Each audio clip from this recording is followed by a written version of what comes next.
This programme is brought to you by Taom Billiards. Too fast, too fly, too funny, too gas, too high, yeah, we on it. We go wherever the crew going. I'm ready, so tell me who won it.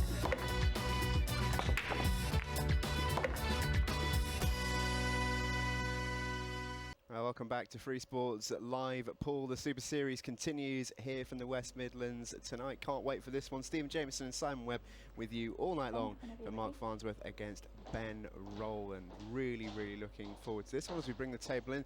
Both players now about to go through the lag. They will do this, of course, individually. If you've not been following the pool here on Free Sports over the last 4 days or so, we are as socially distanced as it possibly can be. Each player's temperature is taken when they arrive into the building. We're on skeleton staff, robotic cameras. As much precaution has been took as is possible to take to get us back live on the telly for you as we see the lag. And it looks like Ben Rowland is going to have the break here. So let's have a look at the rules of pool in the shootout format for those who aren't familiar. Standard blackball rules apply. Ball must hit a cushion after contact. A foul introduces a shot and a visit. No two shots carry, and skill shots apply as well. If you pot your ball, you can pot the ball of any other colour. Shootout rules include a golden break and a golden duck. That is, you can pot the black off the break and win the frame. Pot the black and the white, you lose it. We are 5 sets long, best of. It's a race to 5 frames in each set. After half an hour of the set clock, we will take the score at that half an hour point. 30-second shot clock in operation for the first 15 minutes of the set, 15-second for the second half. Sets can be tied. Each player will get half a point in that instance. There we go. Rattle through. Any questions, do feel free to tweet us. We will get to you as best we can. I've been loving the engagement with this show so far. And Marc Farnsworth is at the table with 29 minutes and 35 seconds remaining of the first set. Good start for Marc. One thing we always watch for with Marc is his break. It's not a weakness, but it is probably the weakest part of his game. So we always watch to see how Marc's breaks plays, and good start for him. Made a ball, got an opportunity.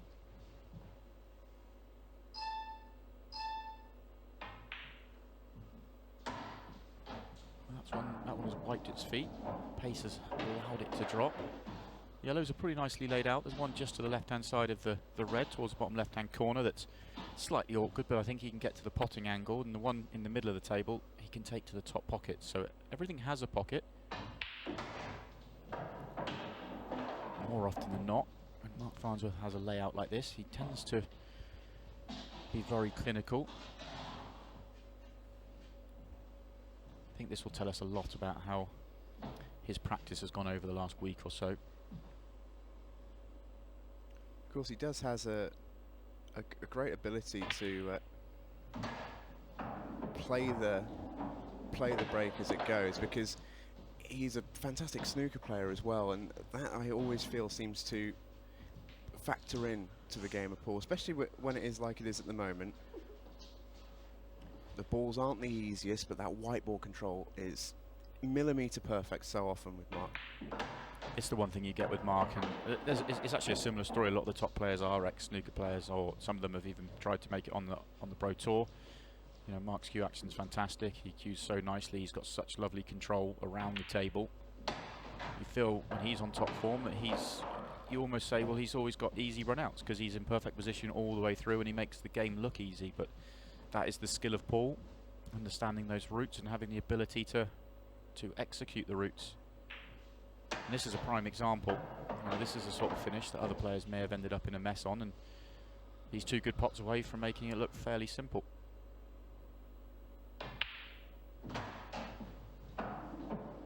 Looks like he's never been away, Marc Farnsworth. This is what he does so well.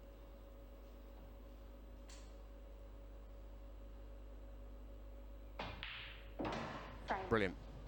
1-0 to Marc Farnsworth. Really nicely done from the man from the northeast. Here is his player profile from Washington. Nicknamed Ginge, although we can't see too much of it nowadays. 42-year-old. He is multiple champion in the IPA circuit. Won the world title last year. And it's it's worth pointing out as well that he does own his own facility, as it were, the Skyline Club, I think it's called, up in Washington. Yeah, the Sky Lounge in Washington, a club that we've been to quite a few times on Free Sports. Fantastic club up there, and he's actually chatting to him this afternoon. He's actually just him and his business partner, they've just purchased another club about 10 miles away, and it hasn't opened yet, obviously, because we've been in lockdown, but that will be coming later on this year.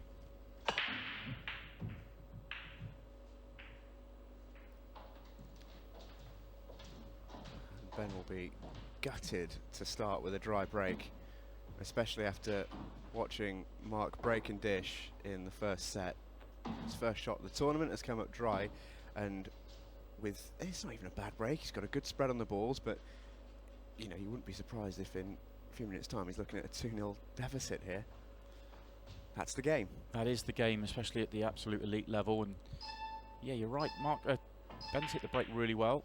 You know, look at the number of balls that have flown into the top half of the table. He deserved to make a ball. He hit them well enough. And sometimes that's not the case. You just have to believe that if you keep hitting them well enough, you will get the rewards. This is a tough cutback, and he's looking to develop the balls at the same time. It's half a job done.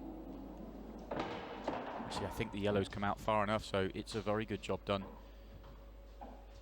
That has opened everything up. That's a heck of a shot. It really is. Considering we're right at the start of the second frame, really does look like Marc has never been away. It's as smooth and as controlled as we are used to seeing.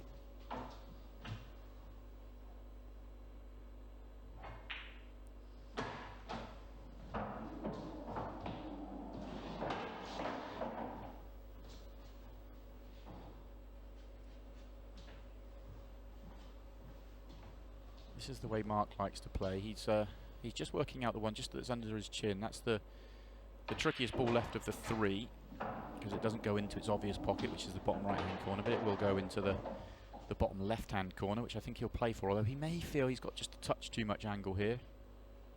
May have to put a bit of side on this to avoid the red, which he's done nicely. Lovely shot, that. It's effortless, this.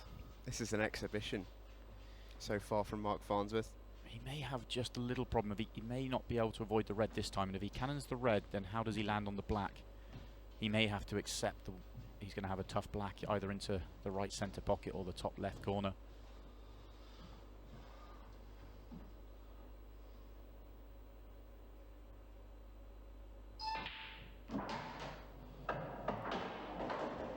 He's a bit betwixt and between. I think he'll take this to the right corner. Probably come up just far enough that he'll feel this is comfortable.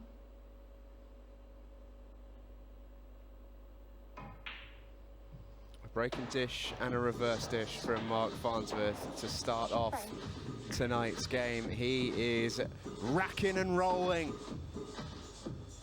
This is Ben Rowland's player profile, young man from Abingdon, just 22. He's an under-18 world champion, minds.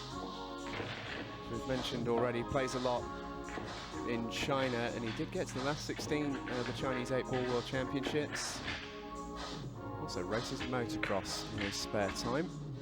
Very talented player, and winning the under-18 World Championship shows that he can handle the pressure. What we've seen with him on the Pro Tour so far is that he has, you know, some big scalps to his name, some big wins, but we're yet to see any particularly deep runs from him, but I'm sure that will come in time.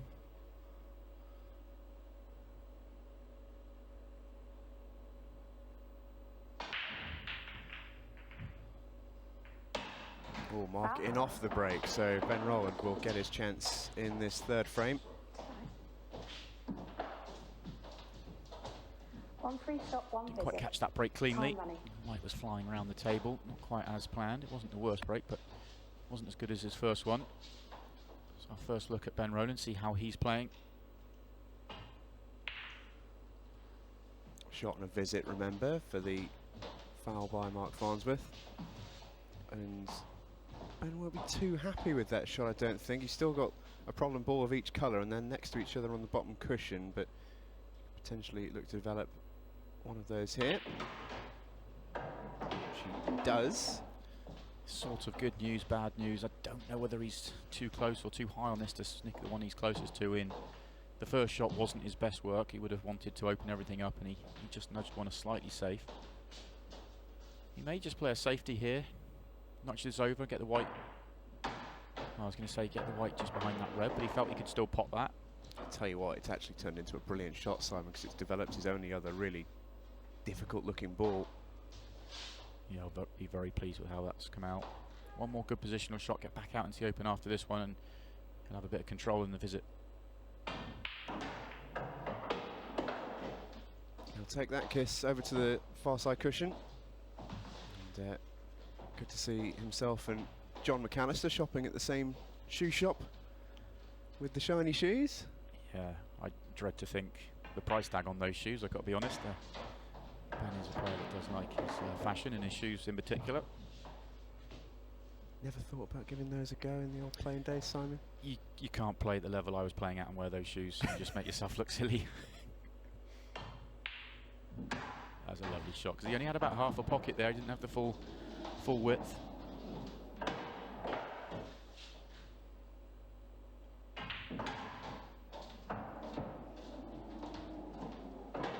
I'll tell you what, we've seen some slow starts from some of our matches over the last few days on Free Sports, which is understandable as players get used to hitting the ball again. Most of them pretty ring rusty, but both players here off to a flyer. No real mistakes from anyone.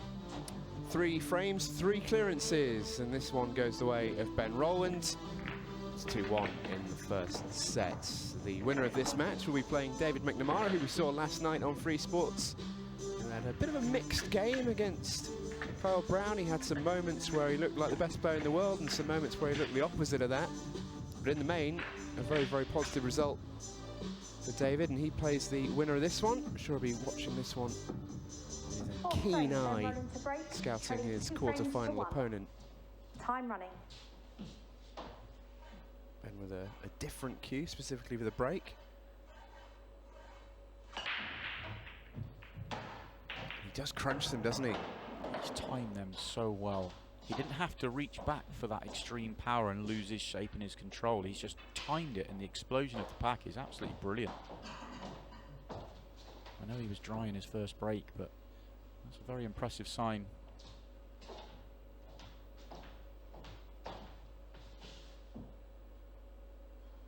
That reverse dish in the previous frame for Ben was very impressive.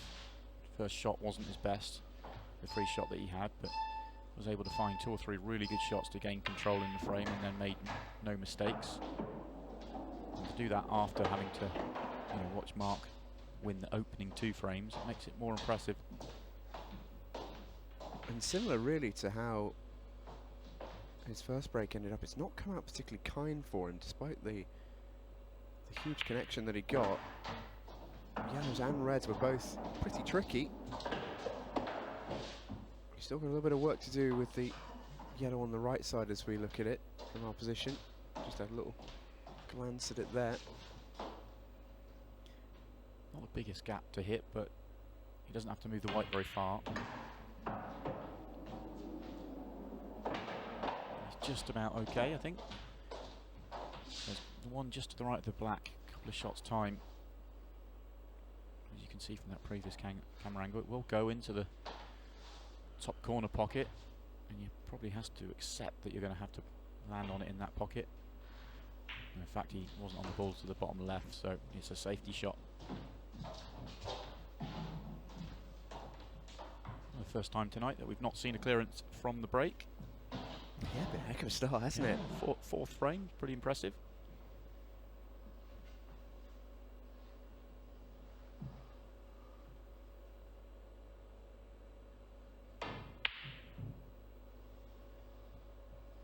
Tricky pot to take on for Marc, but he could play it as a veritable shot to nothing. He wouldn't leave Ben anything by taking it on.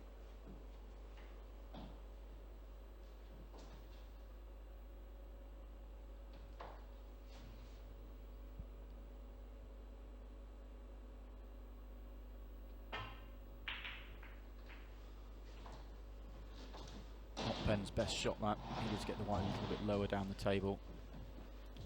Tough pot into the centre. We've seen so far this week.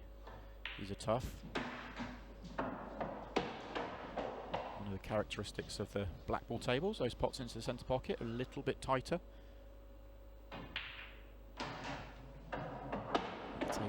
has been playing beautifully all week long so far. Yeah, it plays very true, which we can both testify to. There you go, another tough pot to the centre. And that's exactly what you were talking about, Simon. Missed it by about half a centimetre tops there, but that's all it takes. Has to be so precise. Yeah, and I really like this. There's different tables out there, and some of the other tables are slightly more generous in the middle, and that's fine, but it's just a characteristic of these Blackball tables are that they just slightly trickier in the middle, and you have to be more precise, and I think that's a good thing for certainly at the top of the game. Well, Ben's run into a little bit of a problem here. It's not come out kind for him after that pop back. This is a tricky cut. Where's the white ball going to end up? Has it come out nice? I think it has.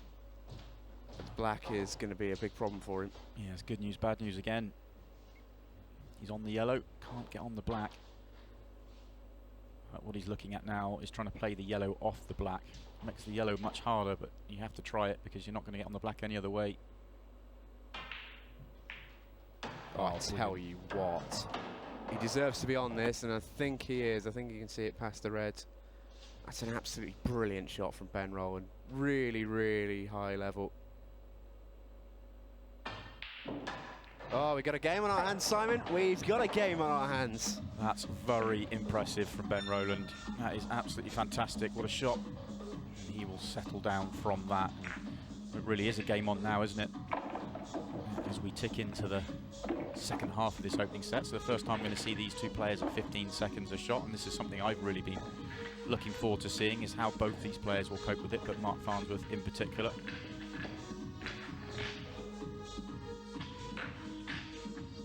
That's so good. Really, really high level little clearance that from Ben Rowland. Frame 5, Marc Farnsworth to break, 2 frames all. Time running, 15-second shot clock in operation. We're going to hear from our referee, Donna Evans. 15-second shot clock in operation. Our lady in blue tonight. With the trainers to match. Colour coordinated, I like it. Yeah, looking great. And worth pointing out as well, Donna's mum Jackie watching at home. It's her birthday today.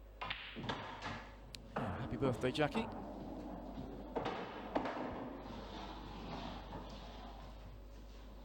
As we get into the break here, 15 seconds in operation then, and it'll be interesting to see how Marc deals with this. We've sort of been waiting to see how Marc deals with this. It's been one of the major questions of this tournament when the lineup was released.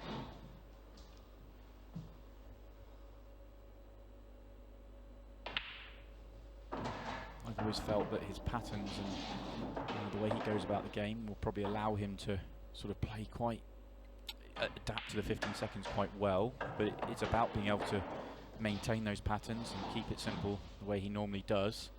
In this visit, he's done it really nicely. Yeah, he's made it look spectacularly easy. It's the mark of a top player, and we're talking top player. So they seldom seem to ever play a really difficult shot, and when Marc is playing at his best, he makes the game look so easy. And these frames are absolutely flying by. It's 3-2, but 5 frames, still got 12.5 minutes to go in this first set. Absolutely brilliant stuff.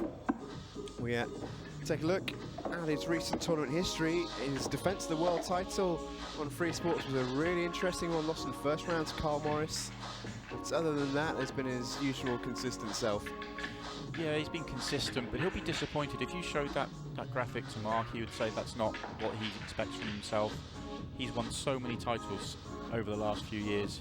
He stepped away from Paul a few years ago, and he came back, I think, in 2017. And I think since then he's won somewhere in the region of 9 or 10 IPA titles, which is incredibly impressive. He was number 1. He was number 1 by quite a distance as well. I'll tell you what, it's nearly a golden break there from Ben Rowland, but somehow that has come up dry. Look at the connection on these. Every single ball, there's a lot of movement on it. Has gone close as well. What an opening shot that is from Marc. And it's not just the quality of the pot, it's the fact he's developed one of his bad balls in doing so.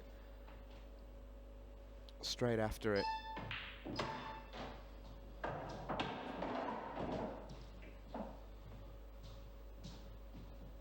Talk about it all the time when Marc's playing, and all the top players playing. They do their work so early that you then think they're getting simple layouts all the time. Marc's first shot did a lot of the developing.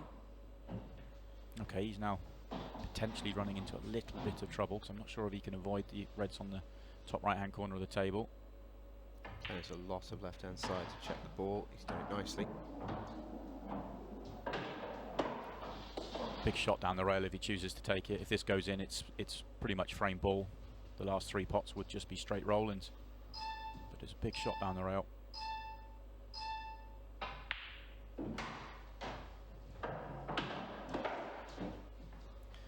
He's making the pockets look pretty big. That's quite incredible.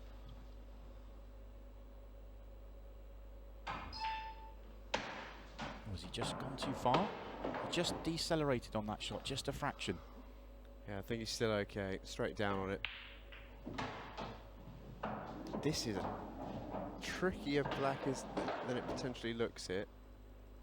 Just has to mind it, and he's okay. Simple as that. These frames are absolutely rattling off. It's 4-2. Marc 1 away from home in the first set. And we take a look at Marc's highlights. We saw his recent history, but this is the really best results. Semi-finals of the Premier League. He won the World Singles, obviously, of course, back in 2019 against Tom Cousins in a match that's widely regarded as one of the best ever. It was, well, the best match I've ever commentated on. Both players played at just an extremely high level. 6 hours of pool, 4-3 in sets, and there was a handful of pots missed between the pair of them. Absolutely brilliant match. Time running. But there you see the ability of Marc to pull things out consistently, quarters and semi-finals at bare minimum. There was a time around 20. Oh, and a golden break! Wow. And that's the set as well. That's absolutely incredible. What a way to win the set. Black gets kicked into the middle. And Marc Farnsworth is home and hosed. 5-2 in the first set. That has absolutely flown by, and the standard's been brilliant. Second set on the way next.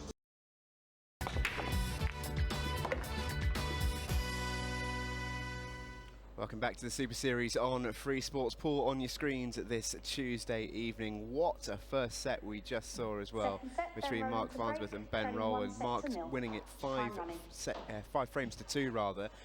And we were just discussing off air there, Simon. Ben's lost the first set there. He's got a couple of frames on the board, and he hasn't really made a mistake.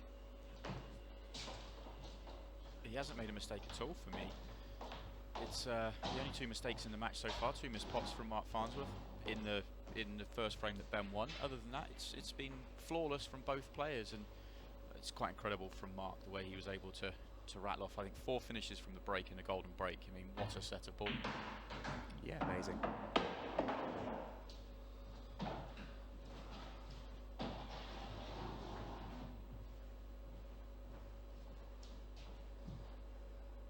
Marking at the balls again. I think the one area where Ben has struggled, and again, I'm reticent to use the word struggle here because he is objectively battering the balls on his break. He's had 3 dry breaks, I think, now, which is letting Marc in at these opportunities that he's so good at taking. And the issue with Ben's break is because he hits them so hard, if he doesn't make a ball, the table often is so well set for his opponent to come in and clean up, which Marc has done so well. You're absolutely right. That is the problem with, with having a big break. When you do come up dry, you make it easy for your opponent, but you have to believe if you keep breaking that well, you'll get the opportunities from, your own break more often than not. I think the key here for Ben is not to lose too much heart. He really has not done anything wrong. But Marc has rattled off another frame here in no time at all. 90-second clearance from his opponent's break. Here's Ben's recent tournament history. And we talk a lot about the amateur and professional game in the IPA circuit, and Ben's a really, really high-level amateur, but his problem is when he enters the professional circuit is he's constantly going to get drawn against the best pros who are seeded in the competitions. If you look at the defeats there, you see round 2, round 1, round 2, maybe a round 3. You look at the players he's getting beaten by, McAllister, Davies, you know, Ianson. These are top-level players who are at the top of the Premier League, former world champions, the rest. That's it. If you're a lower-ranked pro, you're going to get the tougher rounds earlier on, and that's what's happening for Ben. He's lower down the rankings and constantly up against tough matches. Oh, now then, chance. Marc goes in off the break, and bit of a rare mistake this from Marc Farnsworth. Went for the straight break. Ordinarily he favours the cut, and he's been breaking pretty well actually by Marc Farnsworth standards, but he's gone straight in off the break there. The second time he's done this in the match, and the last time he did it, Ben reverse dished. He needs the same again. The most important thing for Ben is for him to still feel confident. He hasn't made any errors. It's difficult, Simon. I know you yourself have been in that position. I remember very fondly a game that you had on Freesports. I think it was in the Champions Cup against Simon Ward, where I think he made 5 shots total. It was 4 actually. 4 shots total and got bageled. It's so difficult to try and keep your mentality high when that happens, but you've just got to be able to recognise there's just nothing you can do. That is the game. It is so hard to be able to take the punishment from your opponent, to take 2, 3, 4. Marc's already made 5 finishes from the break and a golden break already. You know, you have to be able to sit there and take it, and then when you get an opportunity like Ben has here, you need to forget all that and play as though it's 0-0, and you know, this is a finish that Ben should make, but when you're under the pressure that he gets put under by Marc, it makes it so much harder. This is why Marc, one of the reasons why he's as good as he is, because not only is it a good thing, you know, being as good at pool as Marc Farnsworth is, but it's the mental impact on your opponent of that. Grinds players down. Good. Ben is playing fantastically. It's such a good game. It's a great recovery from Ben. That was just starting to think this. Maybe we've just talked this in. The pressure of built. He played a loose positional shot to leave in this pot, but it's right in the heart of the pocket, back in perfect position. The finish is back on, although once again he's just come up out of position. If this doesn't go to the corner, then the cue ball is going to be really difficult, and the black's in the way for the corner. So he's got to take this into the centre pocket. He's got to avoid the yellows and try and get the white back to the centre of the table, which is tricky. Okay, just a little look at the shot clock there. He has got a little bit of time to work this one out. Just mind his work. Got to evade the minefield at the bottom of the table. Has he done it? No. And he's in trouble. Time out. Total snooker, time running. Total snooker called, which means that Ben doesn't have to hit the cushion after contact. But goodness me, has he got a tough shot here. We saw a very similar shot yesterday. Find a pocket from David McNamara. That would have been an unbelievable clearance to make it with that black. But as it is, Marc is at the table with 7 yellows and a black to pot. I don't think there's few players you trust more to make this. So clinical in this situation, Marc Farnsworth. I was just thinking, it's frame 2 in the second set. Farnsworth already a set to good. And that's, for me, Ben Rowland's first mistake in the match. And that was, okay, it was a little bit unfortunate not to land on the black, but the positional errors just leading up to that shot was the problem he had there. But other than that, he's played flawless in this match, and he's staring a set and 2-0 down in the face. That wasn't quite the positional shot that Marc Farnsworth wanted. He's going to have to come back down to the middle and go back up for the one he's queuing past. A couple of shots time, although... Oh, now then! It's a... I don't know that... Does this go? That's the question. What can he see of it? It's a rare miss from Marc. I don't think it goes straight. I think he may be able to play this off the yellow. He can. That's a massive win for Ben Rowland. Because, of course, the one thing that he must do is punish any of Marc's mistakes when they come, and he's done that brilliantly. Yeah, he's like I was just saying, he's really made no mistakes. He's been pretty clinical on his own side of the table. It's just that Marc's had the chances so far, and Marc has taken them. Marc's played brilliantly. Look at that. We're only just started in the second set. Marc's already had 2 breaker dishes, 2 reverse dishes, and that great golden break. He has had 3 missed pots though. He's not been totally infallible. That one there into the middle, was that a pacing issue, Simon, or do you think if he played it into the heart of the pocket that would have made it? For me, it was yeah, he's not hit the centre of the pocket. For me, it's not necessarily the pace, but it's the fact that he was having to sort of dig down on the cue ball and inject a little bit more pace than he would have wanted to, because his previous positional shot wasn't very good, and that was the problem with the shot. So Simon, I have a couple of questions for you. We've just seen Ben break there, very nearly got himself a golden break with that black towards the middle pocket, but in breaking, he's switched not only where the cue ball was as he broke, but he switched his break cue out as well. We've noticed him cueing his breaks with the all black break cue. Is that just a mental thing, just to get something going, or is there some technicality behind it which might help him out? I've not seen a player do that too often. More often than not, they'll just stick with their break cue. Quite a lot of players play with the break cue. For me, Ben was breaking brilliantly. He just wasn't making a ball. I would have probably given it an extra break or 2. Maybe just move the where the white is on the top of the table, just a fraction, almost try and find a sweet spot, if you like.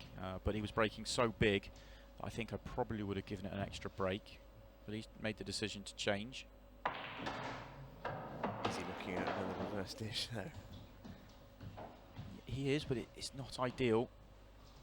I mean, he's still got to control the white into the middle of the table, and I'm not sure on that black. If that black is welded to the cushion, then that won't drop into the centre pocket.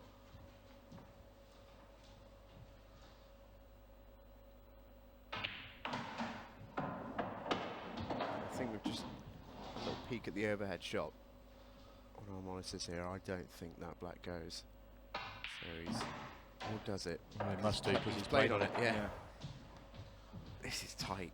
This is a lot tougher than it looks. This really is. We've seen so many missed pots in these centre pockets. He made it look rather terrifyingly easy. Another reverse dish for Marc Farnsworth, his 3rd of the match. That is tough medicine for Ben Rowland to swallow. We're talking about the mental side of the game and how Marc is dishing out the punishment. Well, it's not just being able to dish out the punishment. Marc's made 3 mistakes, missed 3 pots in his match. So he just forgets them and comes to the table next time and makes that clearance. A reminder of the state of the tournament. Marc Farnsworth and Ben Rowland here will play David McNamara in the next round. We still have 3 more games to come in round 1 of the Super Series. These will be played at the end of the month on the 30th of June and the 1st and 2nd of July. Order as yet unconfirmed, but looking forward to those 3 games immensely. Very good argument to say they're on paper 3 of the most exciting games of the tournament so far. Marc with, by his standards, a ginormous break. It's just another opportunity for Marc Farnsworth. This is when you see Marc Farnsworth in this sort of form, and to be honest, this isn't unusual. Marc plays like this a lot. He's very rarely do you see his level drop at all. But you like, if you're in Ben's situation and you see this break, you almost hang your head a little bit and go, okay, that's another frame. You write it off so quickly.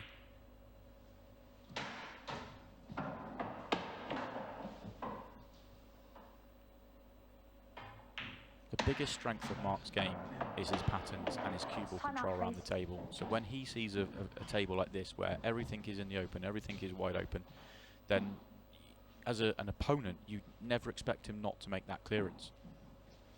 He's definitely playing quicker than I'm used to seeing him play as well. I think maybe he's trying to take the factor of the shot clock out by just trying to beat it consistently and just trying to play as quick as he possibly can all the time. I've got to be honest, and I don't want to pick myself up, but I expected him to be like this, because I've seen him play before when he's just carefree and he's not in a tournament situation, and he sees it so quickly that he can play like this around the table. He doesn't need to take the time he normally takes. He does that to steady himself, to make sure he's going the right way, but he sees it so quickly he can play as quick as anyone in the world. Oh, needs that to drop. crawled over the line. He's perfect position. He's played it absolutely perfectly. Another break and dish for Marc Farnsworth. Rack 'em up, Donna. They're flying away. Fantastic stuff from Marc Farnsworth. We have some more football for you on Free Sports following the conclusion of the pool tonight. We go to the Primeira Liga in Portugal as CD Aves take on Porto, bottom v top in the Liga NOS. That's following our conclusion here in the West Midlands. Frame 5. Tough situation this for Ben. He knows he's playing well. He is just not getting the same number of opportunities as Marc Farnsworth. Have to stay positive.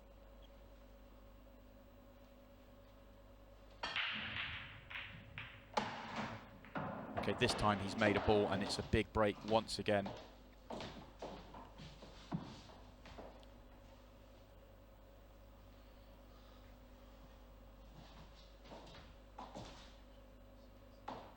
Great opportunity for a clearance from the break. These are spread far and wide. There are no problems on the table. Just needs to work out his route, go about them. I think he's all but, well, I was going to say he's forced into yellows, but he can see this red into the left centre pocket. Reds are a bit of an easier layout, but not by a huge amount. Yeah, one of those breaks that's so good that you can just take a look at either colour set and really think, yeah, okay. And you asked the question in the previous break of his that why did he change cue, and watched it again this time, and he stuck with his playing cue rather than the break cue. And the reason being, and I didn't notice it first time round, he's gone for the cut break, which is more often than not, if you're cut breaking, you'd rather use your normal playing cue. It's not, the cut break isn't a shot that you hit with extreme power, so therefore you don't need the break cue. There we go.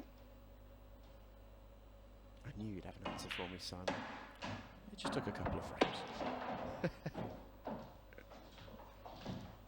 think Ben would have liked to have got rid of the red at the top of the table before coming down for these three at the bottom, because all his work other than that red is at the bottom of the table.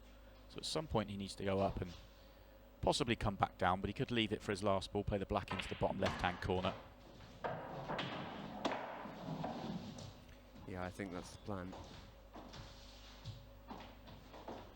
Just needs to leave the right angle, of course, on his penultimate red, I should say, to ensure he can get up the table.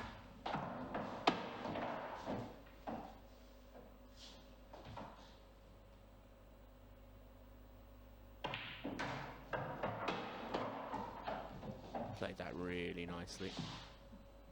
Now needs to make the decision which way he wants to play the black. He's got a little bit too much angle to be able to just drop it in. If he decides to come round the table, then he needs to hit a gap on the yellows. Not guaranteed to go right. Oh, lovely, really nice.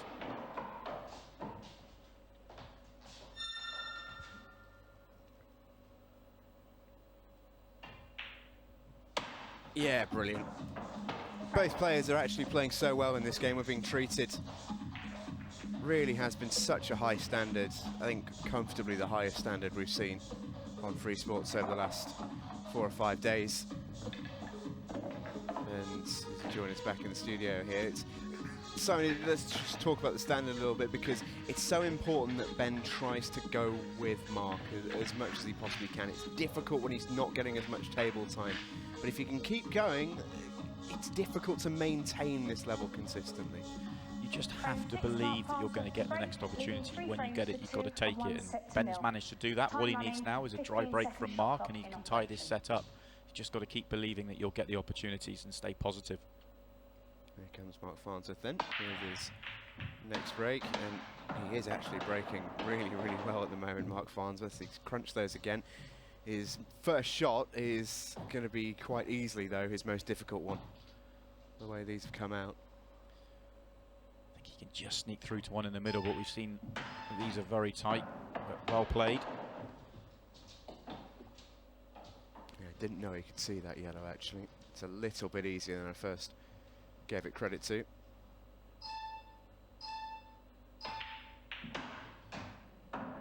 Ooh, that didn't go to plan, though. Hand up an apology from Marc Farnsworth, but he might be thinking more about his own travails here. This will test his potting. Gonna have to float this in. Oh, that's so good. That's so hard. I can't tell you how hard it is to cue from the corner pocket, and just so nicely played.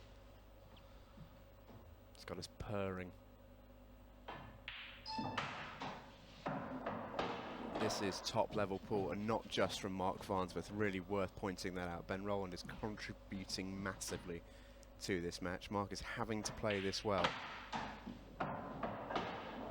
It's been an exhibition from both of these players so far. Brilliant to watch, and Marc once again is going to go one away here. Another break and dish from the man from the northeast.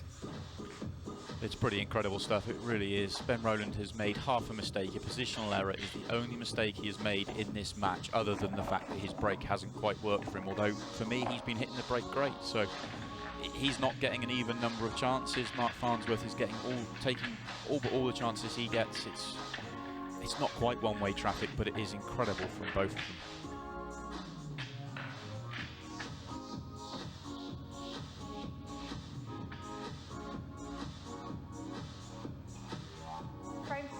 What a shot that is. It's just so hard to cue from the corner pocket there, and it's just, having made the mistake to put the white there, just brilliant to get yourself back out of trouble. And interestingly, still using his regular cue despite moving back to the centre of the table, and he has made a ball. I think, as you know, it is dry. Just doing a quick tot up of the reds and yellows on the table. Again, so many balls bouncing off the jaws and out. I think you've just got to feel a little bit of sympathy with Ben Rowland at this stage. You really can't do a lot more.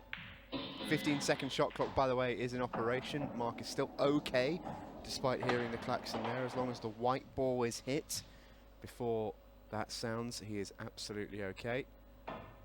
You can tell Ben is just searching for something off the break. He's trying everything. He's cut breaking, he's switching cues, he's trying to find a spot on the table. And for me, maybe he could have stuck with the cut break, or stuck with the front break a little bit longer, but you can't blame him for changing when you consider that why keep doing something if it's not working. Tough shot. Are you sure? It's just, honestly, this game isn't this easy. It really isn't. You're watching this thinking I did make the right decision to retire. Oh, 100%. Oh, absolutely. Yeah.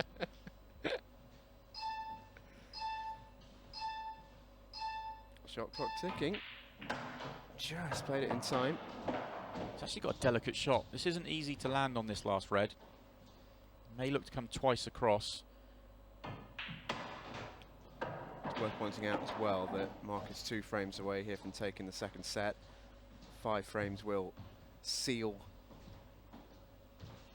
the sets.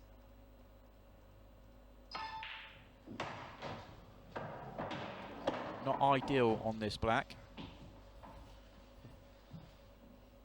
This is tough. But he makes the tough look so ridiculously easy. It's 2-0 to Marc Farnsworth. 5-2 victories in both of the first couple of sets. He is on fire. Back into this.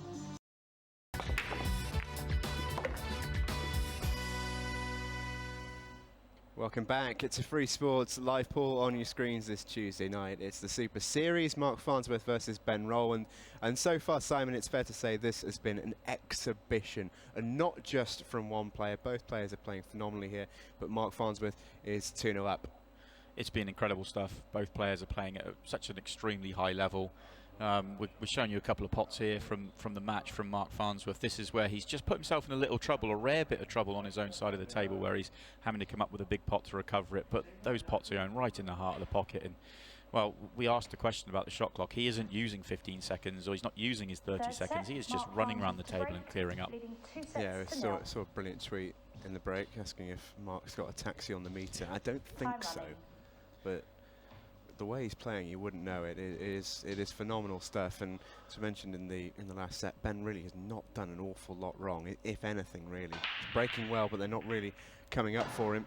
And Marc's break is, I'm going to say, as good as I've seen it in terms of his breaks. He really is breaking beautifully tonight.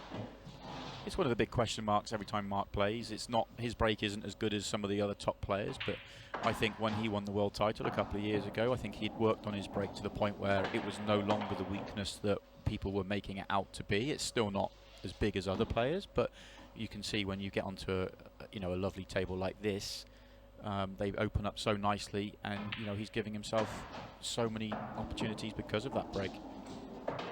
You touched on Ben not really making a mistake. He's made one positional error in this match for me. One positional error. And he's 2 sets to 0 down. And has been pretty well beaten in those 2 sets as well. Marc's raced to 5 in no time at all. But Ben's done all right. Got 2 frames on the board himself in those sets from opportunities that he's had.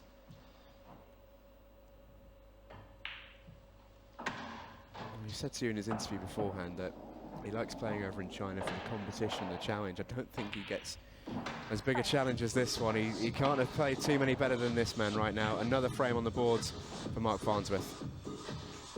This is incredible stuff. Look at the stats here. Absolutely incredible reading. Marc Farnsworth 5 breaking dishes and 4 reverse dishes in 2 sets and a bit.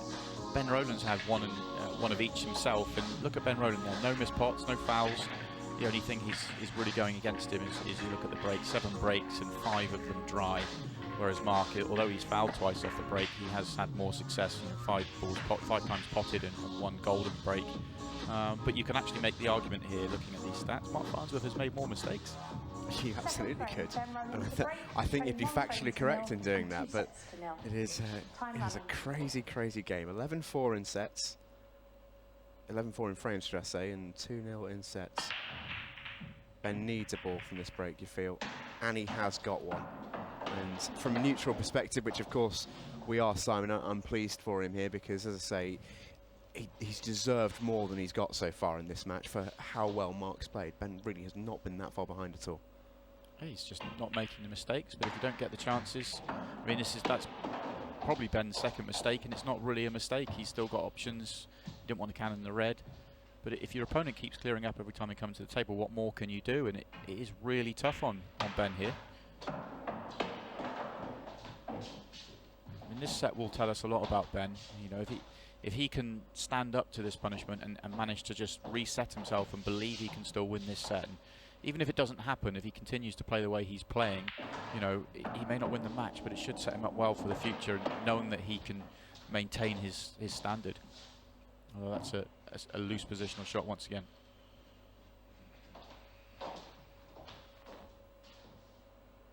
Just lining up the plan here, I think, Ben. Is this the 3-baller? Must be some shot. No bad effort. It's also come up fairly safe, I think, although I think Marc might have a shot to the right middle. This will tell us. It's a really, really tough shot, that. And does Marc have a route? Yes, he does. Forced into that, Ben Rowland. A couple of positional shots that just got away from him, couldn't get it back. For Marc, the red below the black, that's the problem ball. It does go to the bottom right corner pocket. Whether he can land on it there or not, I don't know. Oh, he can't believe that. Another couple of quid on the taximeter for him. That's a rare dolly. Yeah, I think they just look easier than they actually are. These centre pockets are playing tight. We've seen that in every match so far. There's a lovely shot from Ben. Needed just to nudge the black open. He's done so.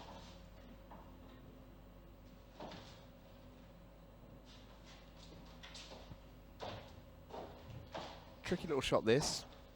Queuing isn't the easiest. You can see they're bridging over the middle pocket. Played it really nicely. It's easy to let the next shot come up short or get away from you, so this requires just a little bit of precision. And that's exactly what he's got. He can just roll this in now. Nicely done.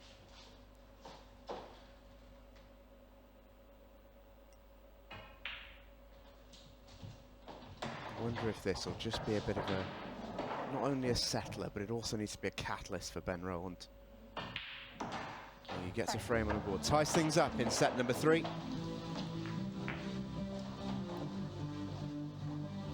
A Reminder that the winner of this will go into the quarterfinals and face David McNamara. We do have 3 more games coming up in the first round here of the Super Series. Simon Fitzsimmons versus Sean Story will be a belter.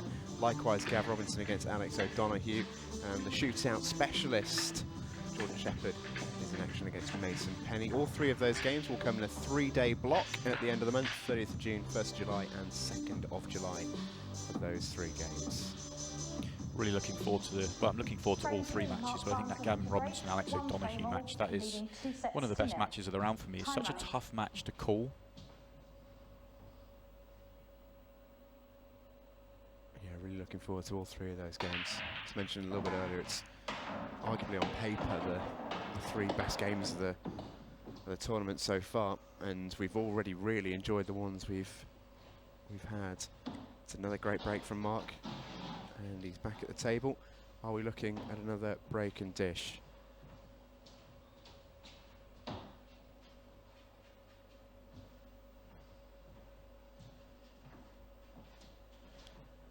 He's got the table to do so. Red into the left centre pocket in a couple of shots' time, possibly even for his last ball, will be his trickiest ball, only because we've been saying all tournament long these centre pockets are slightly tighter than other tables. I quite like that. This is ominous because every time that Marc has potted a ball for the break, he's gone on to dish, which is a fantastic record. It's pretty impressive, isn't it? Every time you make a ball, you make the clearance. It's just unbelievably good. Hampered queuing over the black this time, so he may look for the one in the centre pocket first. Ideally, he'd like to take the one to the top right-hand corner, get it out the way, but he'll have to come back to it.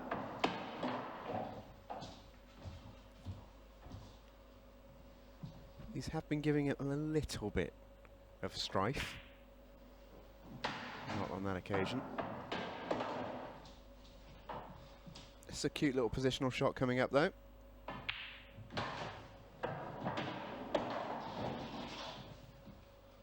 Just nice to be able to back your potting ability, just to leave it trickier than it could be. Yeah, I thought he'd go a lot higher at the table there, but never in doubt, was it? Of course it wasn't. Marc Farnsworth just isn't missing off his own break. Another break and dish for Marc Farnsworth, 2-1 in the 3rd set. He's 3 frames away from victory tonight. Ben Rowland just has to keep believing, and most importantly, Simon, he has to find a ball off this break. It's probably his biggest break of the tournament so far. If Marc was to take the next frame, difficult to see a way back for Ben. Yeah, the hardest part for me is keeping that believing that if you can get the opportunity, you'll take it, and this will turn around. If your opponent, every time it feels like every time he walks to the table, Marc Farnsworth clears up. You know, 6 break and dishes already off the 6 breaks he's had. I mean, it's just an incredible standard of pool that Marc is playing tonight. It really is. We have to say we're enjoying every second of it. As a neutral here, we're just being treated to some exceptional sport here. This is a big one for Ben Rowland. Makes a ball. Now then, it's not the easiest table we've ever seen, but it's not too bad. And these reds look like a decent goer for him. Only one that I can see looks particularly dodgy. Other than that, it looks okay. Depends whether he can work out a way of developing the problem area. Might be able to do it right now. He tried to, didn't get all of it, which is why the white balls ended up there. And well, he's about to lay a snooker on Marc, which is going to be very difficult to get out of, I'd imagine, but it could have been a little bit worse for him. If he can lay this snooker, and we'll see the way this finishes, he's got to make sure he hits the cushion after contact with that red, and there's a really delicate shot. Really touchy one that's horrible to play, but he's managed to lay the snooker, and this could be tricky for Marc to get out of. May just be able to come down the right-hand side of the table, and 1 cushion into the yellow at the bottom. Touch snooker called, which means Marc doesn't have to hit a cushion after contact here. Got to be eyeing up the yellow down this right rail, I'd imagine. May be able to get to the bottom. No, he's going to swerve it. I was just wondering if he could see the bottom cushion rather than the jaw and come off the bottom cushion to hit it, 'cause that'd be easier, but he can't. So he's gone for the swerve. And that's all you can do sometimes, is hit the ball and leave the table over to your opponent and hope that you get another visit. It's still not easy for Ben, although the Reds do have, they are more open than they were.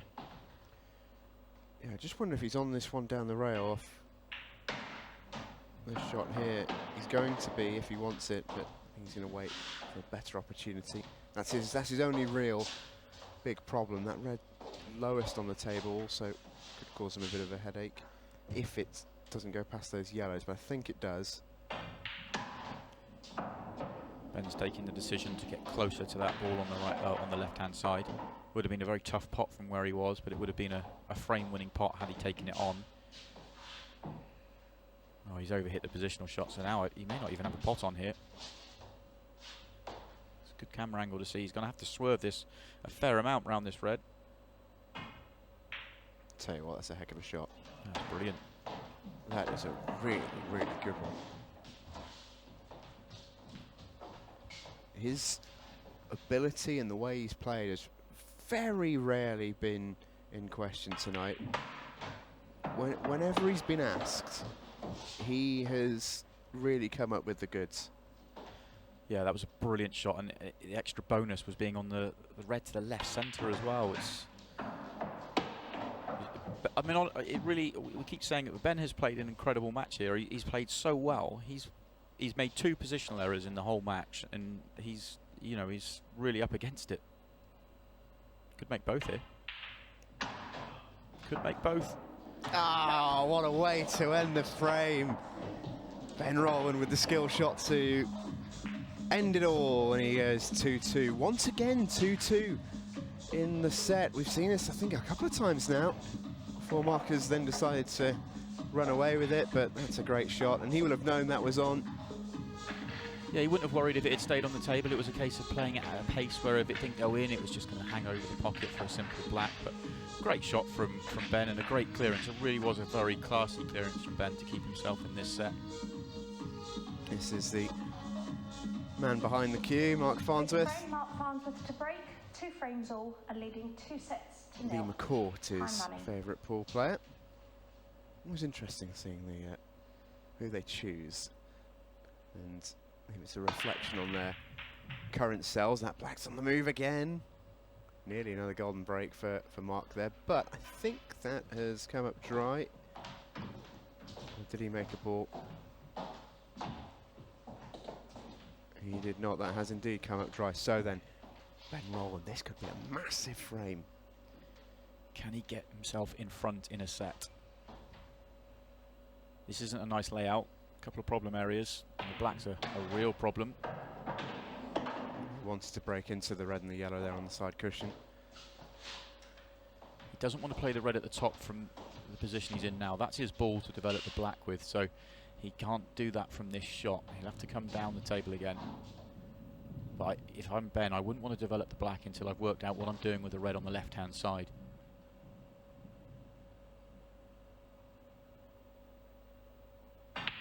Well, he is going to go up and try and develop the black. This is confident play here from Ben. Backing himself to solve his problem down the table. I just wonder if he can develop this now from the ball over the middle pocket. He's going to have to pot this very thin. Almost as thin as he can possibly hit this. Yeah, nicely done. I'll tell you what, he's worked them out really, really well. Almost deserves to be a little bit kinder on a red here. This is a bit of a tricky one. Bit unlucky actually. Really deserved to be on one of those 2 reds to the bottom right hand corner, and they're covering each other. The pot to the bottom left isn't a problem, but landing on the next red is. Don't think the red goes into the right centre. I don't think he can avoid the yellow. Oh, lovely nudge. Deserved that nudge. Second shot clock in operation. As we hear from our referee, 15 seconds is now the way of the land for the remaining 15 minutes of this here, third set. Ben Rowland, for the first time in the match, leads the way in a set. 3 frames on the board for Ben Rowland. This game's been played at a fantastic pace. We've not really come too close to looking like we're going to use the full half an hour in one of these sets. This is Ben Rowland's profile with the most imaginative nickname of anyone that we've seen so far on the Super Series. 22-year-old is really doing himself a lot of favours so far in this match. Played a really, really good game so far. Big Judd Trump fan, which is maybe where he gets the shoe inspo from. Yeah, I'm pretty sure that may be the case. And trailing 2 sets to 0. Doesn't do Judd any harm, so. Well, if it works for Judd, then why not? Magic's in the shoes, have you not heard?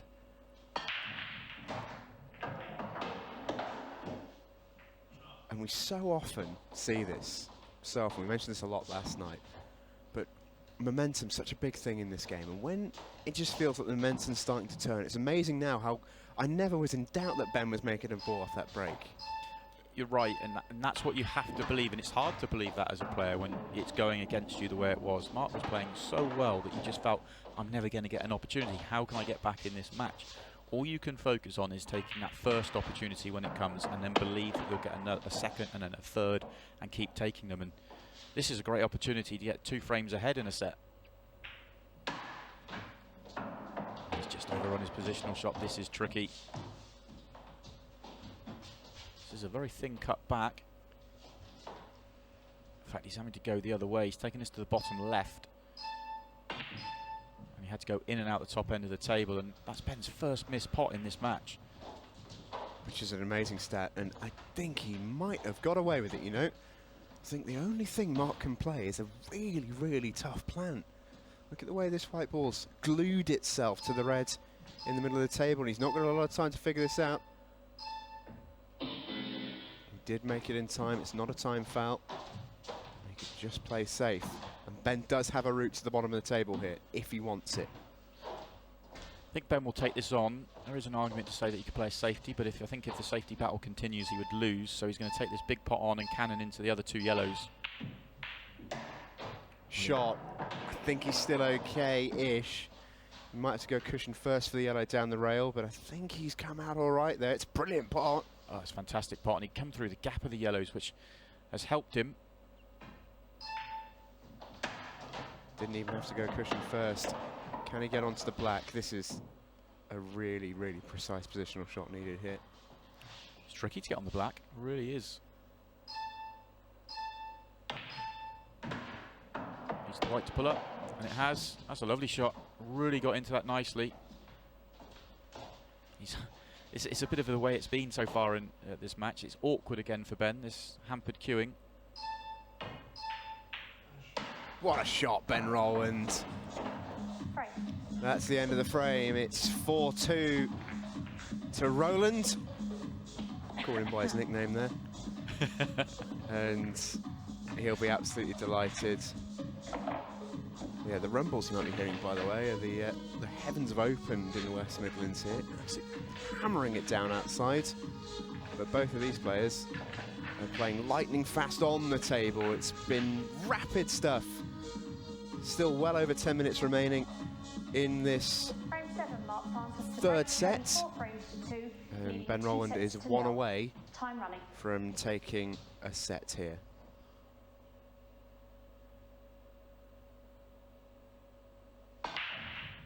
Oh, black's on the move, and I think it was going in there. Oh, held my breath then. I thought that was in. He has made a ball, and we know so far that whenever Marc has made a ball, he's dished afterwards. It's a good opportunity to do the same again. I say good and not great because that black has gone welded against the red at the top of the table. He needs to develop that. He needs to when developing it, he may not be on another yellow.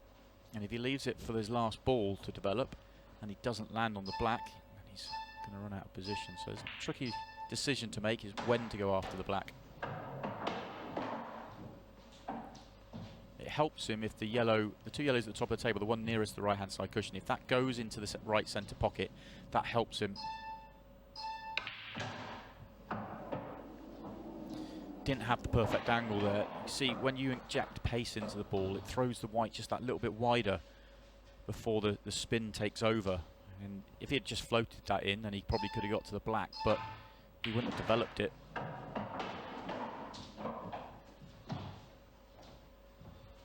He's just slightly overplayed this one here for the yellow into the middle. Wants it to be lower on it, I think.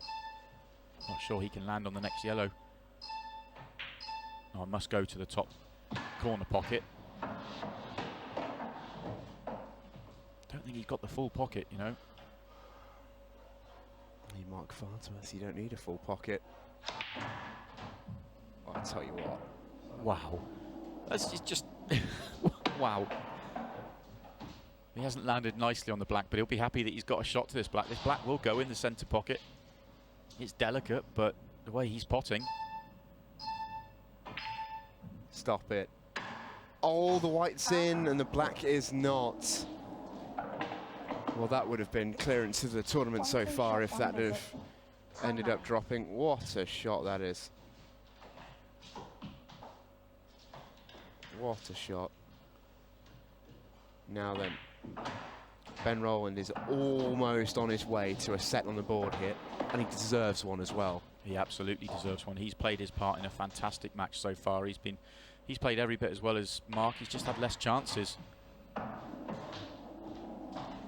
He won't get a better opportunity to win a set. They are all there.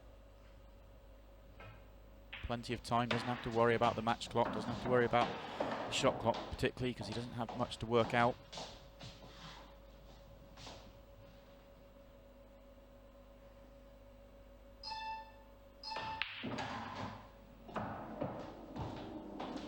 May choose to take the red to the corner pocket rather than the centre, just for better control.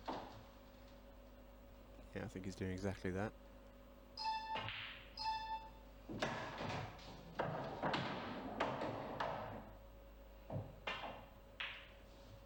I'm delighted for Ben here. I was a bit worried for him when he went 2-0 down, because it seemed like he hadn't really done anything wrong and found himself on the wrong end of a bit of a hammering in the first two sets.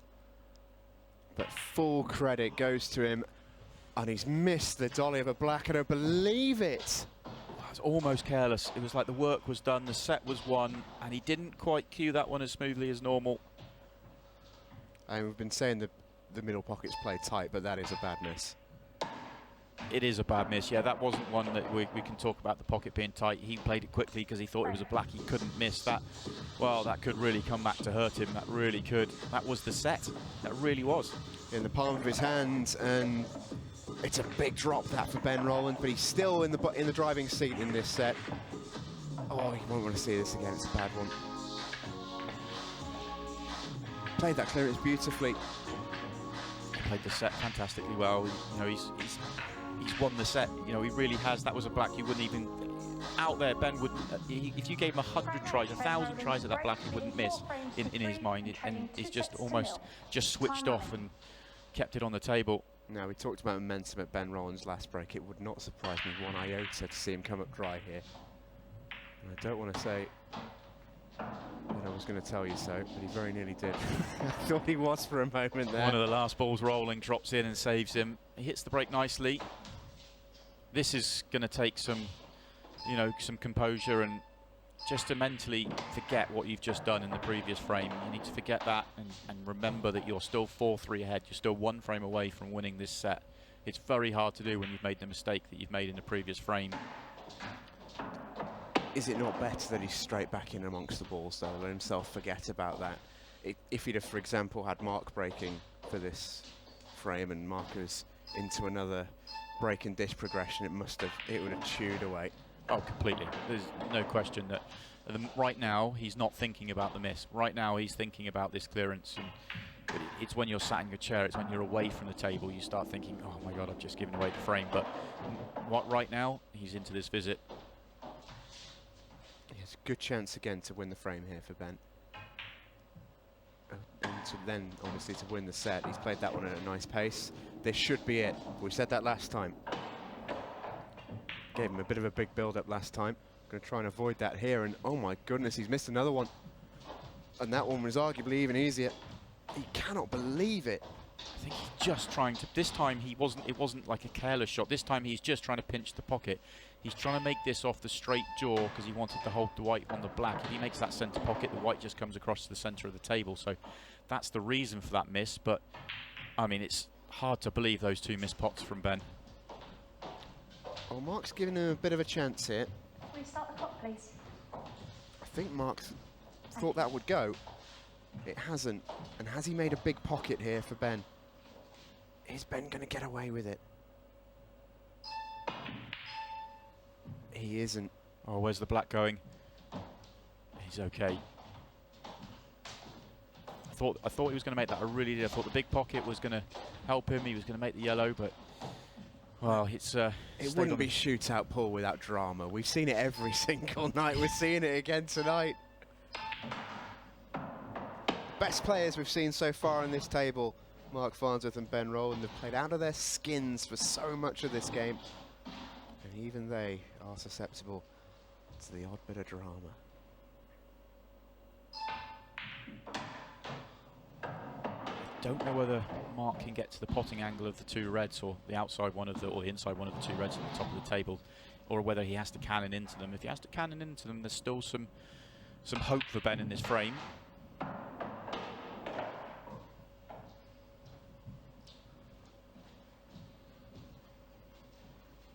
sure if he may choose to lay the snooker. Yeah, he doesn't have to clear up in one visit. That's nicely played as well. Very easy to under and over hit that. But as ever, there's always the element of risk in doing this, because if Ben pots it, it's only about 6-7 inches away from the pocket.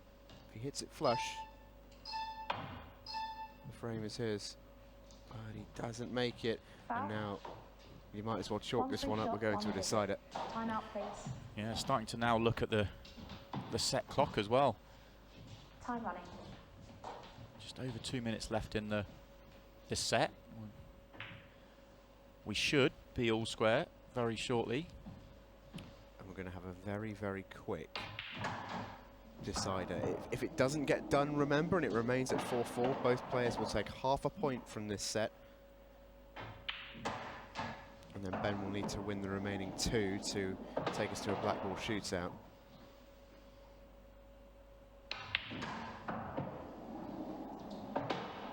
So this black is about to go in from Marc Farnsworth. In it goes, and we're going to have a very, very quick potential decider. This is where the golden break and the golden duck sort of comes into play a little bit more. We will have enough time for a clearance, but it won't be much. But we could well see a golden break or a golden duck. Reminder of our previous shootout champions. Featuring in every final bar one. He's coming up at the end of the month, but all of our attention here focused on this break right here from Marc Farnsworth. He has already made a golden break. Makes a break and dish in a minute. He's walking out of here a 3-0 victor. Is he going to make a ball? No. So over to you, Ben Rowland. You've got 62 seconds to clear. We know it's possible. We have seen it before. But this is a slightly more difficult lie. They're there for him. They really are. All these reds have a pocket. He's going to have to get motoring though. So far he's just used the full clock.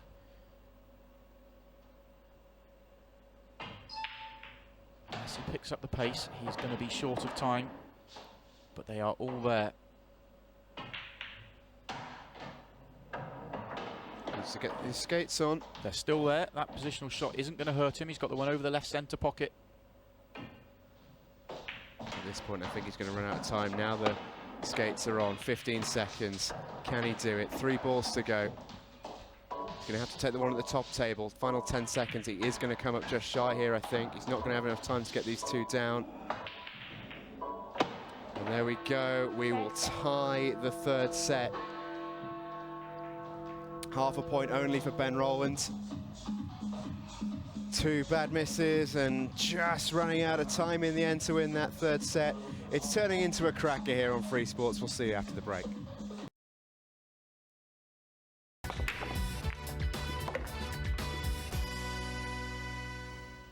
Welcome back to the Super Series on Free Sports. What a classic this is turning into, Simon. But we're delighted for Ben Rowland from a neutral perspective to get a set on the board. He's deserved that, but goodness me, didn't he make hard work of it. Well, he didn't know. It was the draw in the end. He should have had the set on the board. That's the point. I can't believe he didn't win the set. It's quite incredible. Look at these two misses. That was for the set where he had plenty of match time, like set time. And then here we go, another opportunity to win the set and another really bad missed pot. It was quite incredible that he should have won the set and he just let it get away from him. And I don't know, it'll be what if for Ben. If he doesn't manage to win the next two sets, he'll be thinking about that all the way home. Yeah, absolutely right. Half a point on the board then for Ben Rowland. The game is still alive here in the Super Series, but we can only go to a shootout if Ben Rowland is going to win it. Marc Farnsworth remains one frame from home. Ben with the break, and he has made a ball.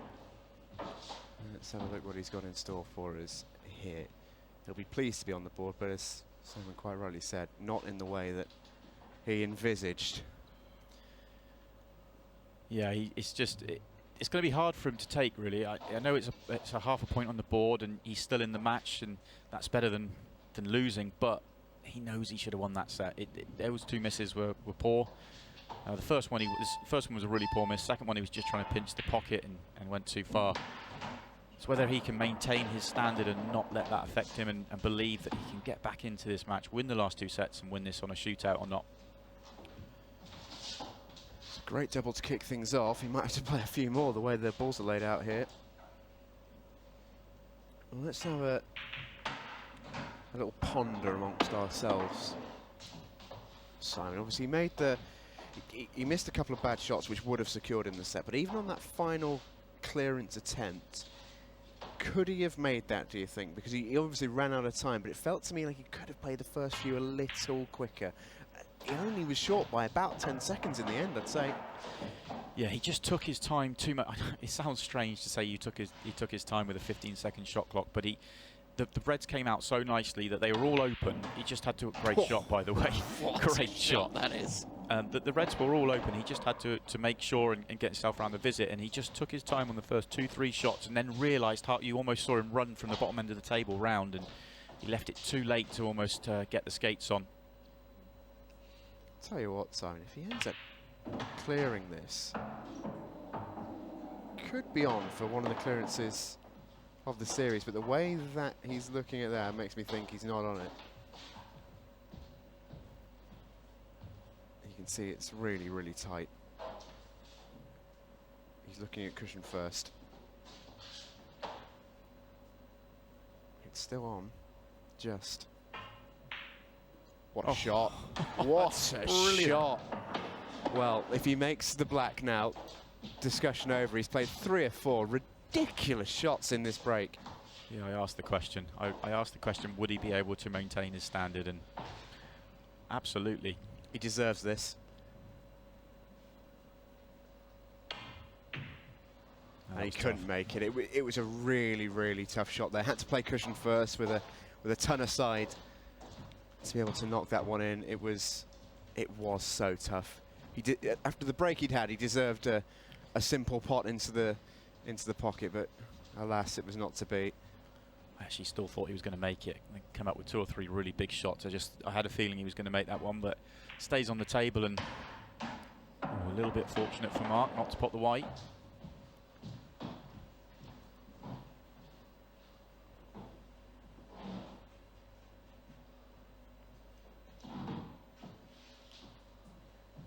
Tricky here for Marc.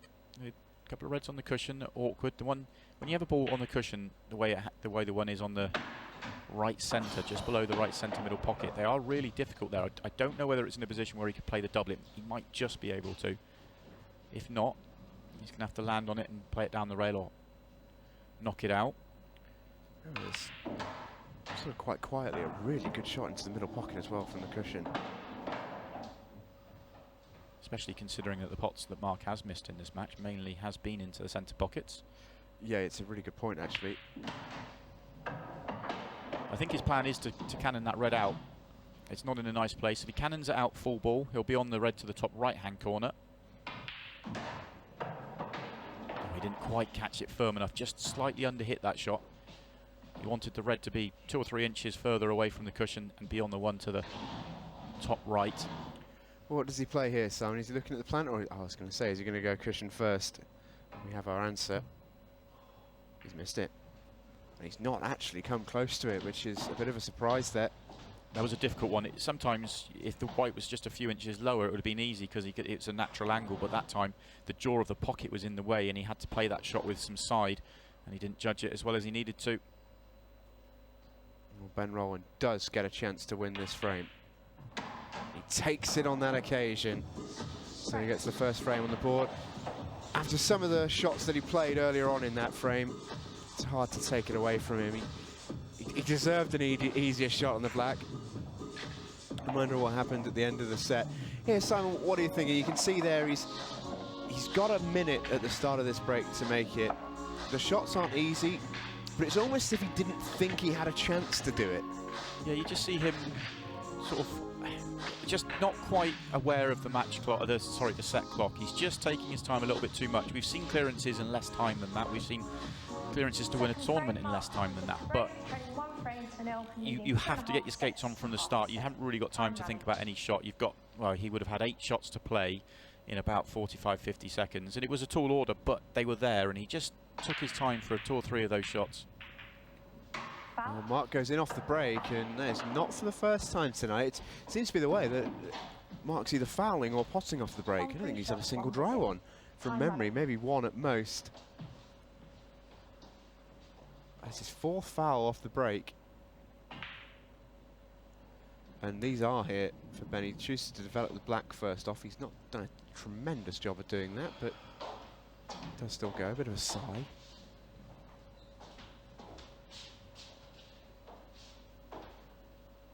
He's still okay for these reds. Black does go into the bottom right.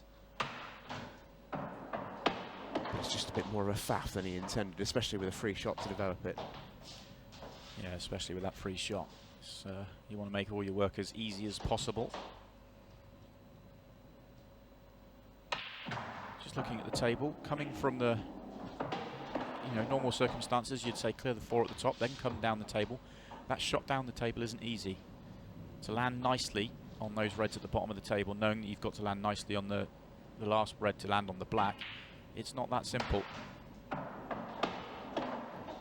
He may well have given some consideration to potting the 2 reds at the bottom of the table on the next 2 shots, but he hasn't come far enough down the table. This is looking a tricky layout.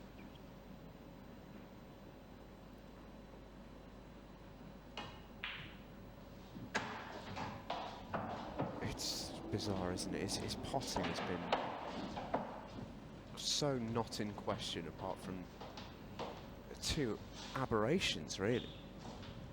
He's potted so cleanly all night long, and the 2 he's missed, it really is, you can't really explain it. I will say I think the first one was careless. It just didn't, he'd almost given himself the set. It was, job done, set's won, let's go again, and all of a sudden he's under pressure again. I'll play this with a little bit of side, I think, to just bend the white. I think he's landed okay. He's just having a look. This is quite a thin cutback, but the good news for him is that the white's going to go into the yellow, which should just open up the black.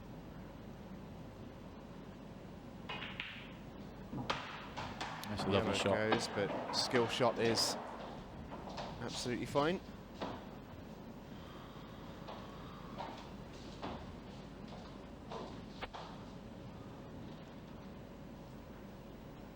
Not the easiest of blacks, but he's once again made some harder shots on his way to it.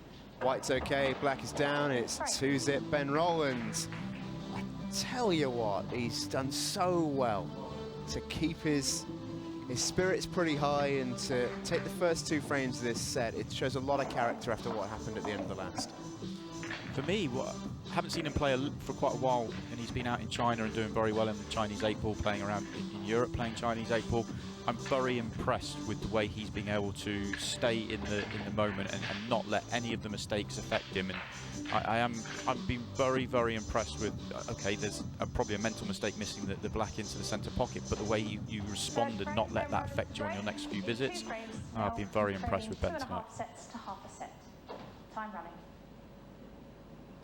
I really do think that the really hard match practice and some of the where's the black? Oh, that was going in as well. Oh, I thought that was in. Yeah, just saying, I think there's some really tough matches he's been playing on Chinese 8-ball is really helping him to say, you know, he's almost more solid mentally. Not that he was weak before, but more solid than, you know, not being able to let mistakes affect him. It's a cute little first shot just to free up that second red. And I don't think it's a coincidence either, Simon, that Ben's performance in terms of frames on the board and taking the set deeper is in direct relation to him starting to make balls off the break. Marc's breaks just dropped off a little bit. He's had a couple of fouled and a couple of dry, I think, and Ben's has started to go in the right direction. It's still a fairly even balance, but in terms of dry and balls made, but he's made, you know, the last 3-4 breaks have all been good.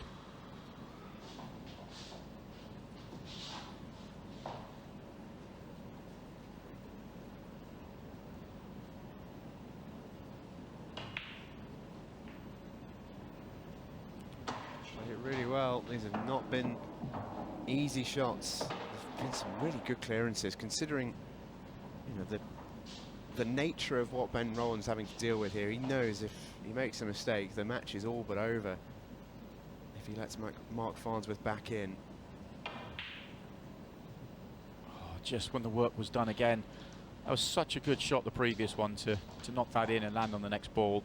I mean, okay, this isn't a simple pot queuing across the cushion, but I just didn't expect Ben to miss it. He's made harder shots in the break already. Plenty, yeah. It's tough. These are a training exercise for Marc here.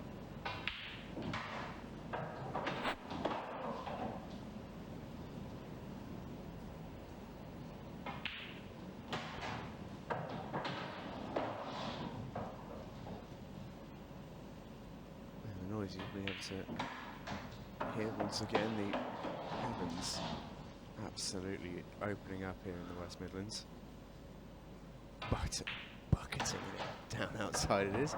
It is, in every sense, a British summit. Perfect position all the way through this for Marc Farnsworth. Yeah, never in doubt. And a reminder, if you're just joining us, Marc only needs one more set. Frame. Ben has to be near perfect to take this to a Blackball shootout with the tiebreaker. Got some more football on the way for you on Free Sports. CD Aves hosting Porto in the Primeira Liga, bottom against top in Portugal tonight. Porto looking to extend their lead at the top of the table. Fourth frame, Marc Farnsworth to break, trailing 2 frames to 1 and leading 2.5 sets to half a set. Not as glaring error, that one from Ben, as it was in the previous set, but that was an opportunity to go 3-0 ahead in this set. And you're just allowing a player that's playing as well as Marc back into a set. Maybe a mistake that he's going to regret at the end of the night. And he's made a ball, and whenever Marc Farnsworth has made a ball, he's cleared up.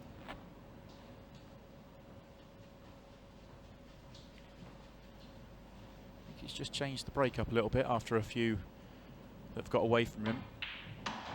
Not the best of layouts for him at all.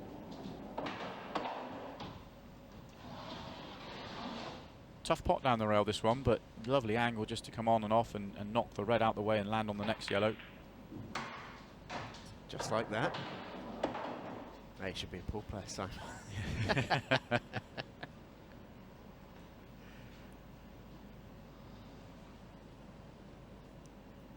But even even a shot that's made to look as simple as that, the execution is way more difficult. Obviously, you've called it out, he's played it, made it look as routine as you could possibly make it, but so many players would find shots like that tough. Yeah, it's the potting ability to be able to just pot so clean down the rails. It makes the game. Well, he's having the pattern to understand it and then seeing it, but then being able to pot those balls. I mean, that was a really tough pot, and there's no thought in his mind that this is a tough pot. It's just, I'm going to knock that in and knock that ball out. He's still okay here, but the cueing's difficult. He's come out all right in the end. I think the yellow goes between the two reds to the top left or the top right as we look from the overhead. So if he has to come across to the middle of the table, that's an option. Yeah, it does. He would have wanted the white to go another 2-3 inches so that he could control the next shot a little bit easier, but I think the shot's still there for him. Yeah, if he was a little bit straighter on that previous shot, then he could have got the white below the centre pocket. Doesn't have the 15-second shot clock for this shot. Shot clock had already started ahead of this one, so a bit of time to focus. It was never in doubt from Marc Farnsworth. 2-1.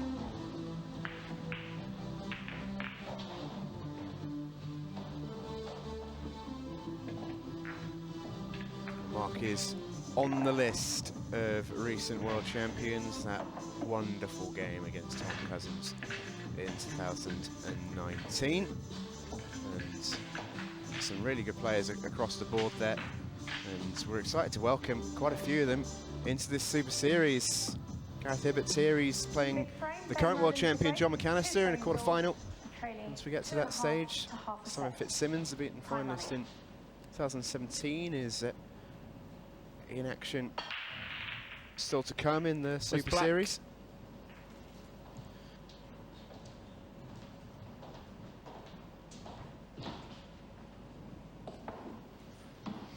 Been some brilliant matches in the World Championship finals. The ones we've seen on Freesports have been absolutely brilliant. 15-second shot clock is now in operation. As you can hear, the beeps nearly getting the better of Marc there.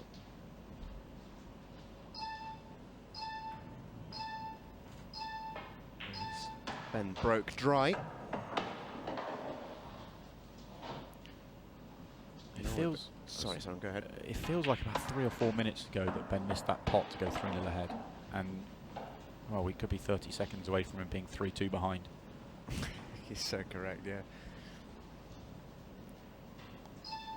This is what the best players do.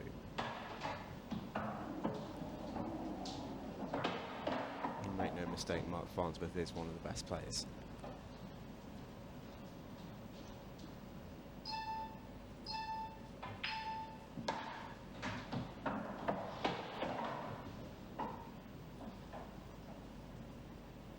Give him a 15-second shot clock, and it hasn't seemed to have made one iota of difference to the way he plays.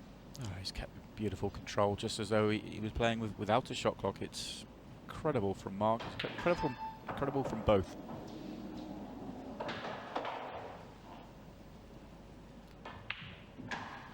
Easy as that, 3-2 in the fourth set. He is making things look so simple. And that is when Marc Farnsworth is at his best. We mentioned Simon Fitzsimmons a moment ago. He's in action against Sean Storey in the round of 16. Gav Robinson, Alex O'Donoghue still to face off, as well as Mason Penny and Jordan Shepherd. I'll tell you what, Simon Fitzsimmons would have fancied the clearance that Ben couldn't quite make in time. That clearance he made in Aberdeen, 43 seconds after the break had been hit. Yeah, he made 2 clearances, didn't he, to win that grand final in just over 2.5 minutes, or just under 2.5 minutes, including racking the balls. Yeah, that's the most impressive thing. But this set, it's worth pointing out, has absolutely flown by. 5 frames in 10 minutes. Less than. It's incredible pace. We've not seen a tactical frame yet, which just shows how well both of these players are breaking and playing as well. Because it's not as if every chance has just instantly presented itself. When these players are amongst the balls, they've made some fantastic linking shots and cannons. It's been a joy to watch. As I think I've spotted Simon Fitzsimmons on Facebook somewhere just saying some standard tonight, and you know, that's when you know. Yeah, the other players sitting at home, I wonder what they think of this, and Simon's already said it's some standard. What does Dave McNamara think? He's got to play the winner of this match. And he played well himself last night.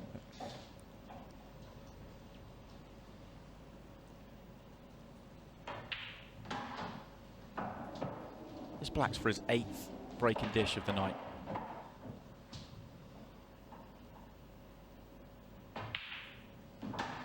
Easy as that. And Marc Farnsworth is one away from the match here. We've played Simon in 10 minutes, or sorry, in 20 minutes rather. We've played 6 frames, which is some pace. It's just incredible. Both players are playing absolutely fantastic pool. It's wide open. The breaks are allowing them to play some fantastic pool, but what they're doing is they're making, you know, light of their difficult balls. As you said, they're nudging them out nicely. They're making the cannons. They're opening the table up, and it's why I thought Marc might go so well in this format, and would the shot clock wouldn't affect him so much, is because he gets his work done early, and then he's pretty much in perfect position thereafter. Time running. Ben Rowland has to win the next 3 frames. Black's close. Oh, I thought he was just going to flick off the yellow. And that is a rather forlorn Ben Rowland making his way back to his chair there. He knows he may well not be back. If this match has told us anything, he won't be. As Marc Farnsworth has shown his predatory instincts in these positions. They were not easy shots to open things up, but now he's got those 2 pots out of the way. It's starting to look a little bit more routine for him. I don't think he's landed on the red at the top of the table, so he's going to have to reroute down the table. Tough shot this, but he's made some big pots tonight. I thought he was going to go for the one in the middle of the table. He's gone for the one nearest the bottom corner, which is slightly easier. He still has to negotiate the one that the cue ball is nearest to. Yeah, it's now not an easy clearance, this. He's going to leave it for double, I think. He may float the one at the top and then come down, but a double gives him more control. He needs to get the white to come around the yellows at the bottom of the table. Doesn't want to cannon either of those. He just cannoned it. He's still on the red, but it's thin. It's a tough shot, and it's a shot that if he makes, it will all but seal him the match. Oh, well then. Well then. 1 free shot, 1 visit. Time Chatting rubbish, I was. It's a very un-Marc Farnsworth-like visit to the table. Been talking about the fact that he tends to get his work done early and then he's in good position all the way through. He lost position on his 2nd or 3rd shot and he couldn't recover. He was good enough to be able to pot and try and recover, but he wasn't able to quite get back on track.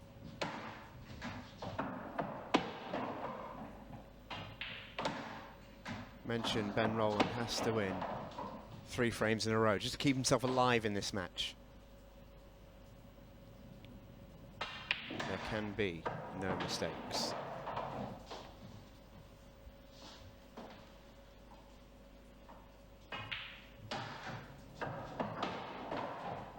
Just a couple of inches short of perfect position. May go up the table, come back down.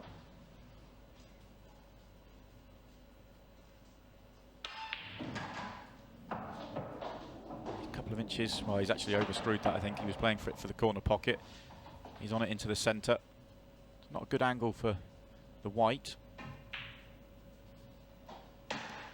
Yeah, it makes this black trickier than it needed to be, but I suppose he always had in the back of his mind that the black's possible pretty much from anywhere on the table.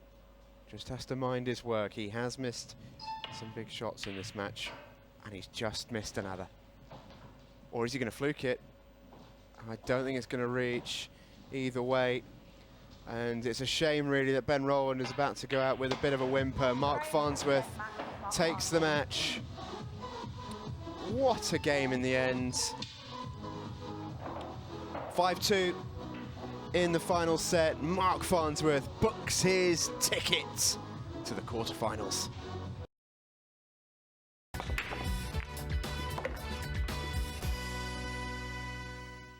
Well, welcome back to the West Midlands. What a fantastic game myself and Simon Webb have just witnessed. That was potentially the match of the tournament so far. It's certainly going to take some topping when we return in a couple of weeks.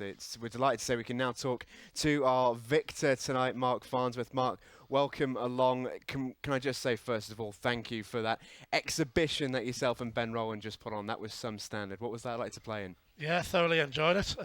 First time I've played a match for probably 4 or 5 months, but felt really comfortable in amongst the balls. A bit erratic here and there, but I thought it was. I enjoyed the match. I thought Ben played really well. Took some good finishes, missed a couple of easy balls towards the end, but overall I thought Ben played really well. I thought it was a good match. Congratulations, Marc. Great match, well played. For me, one of the question marks for tonight coming in was how would you react to the 15-second shot clock? And I guess we still don't know because you were playing so quickly that we never really, it was a non-issue.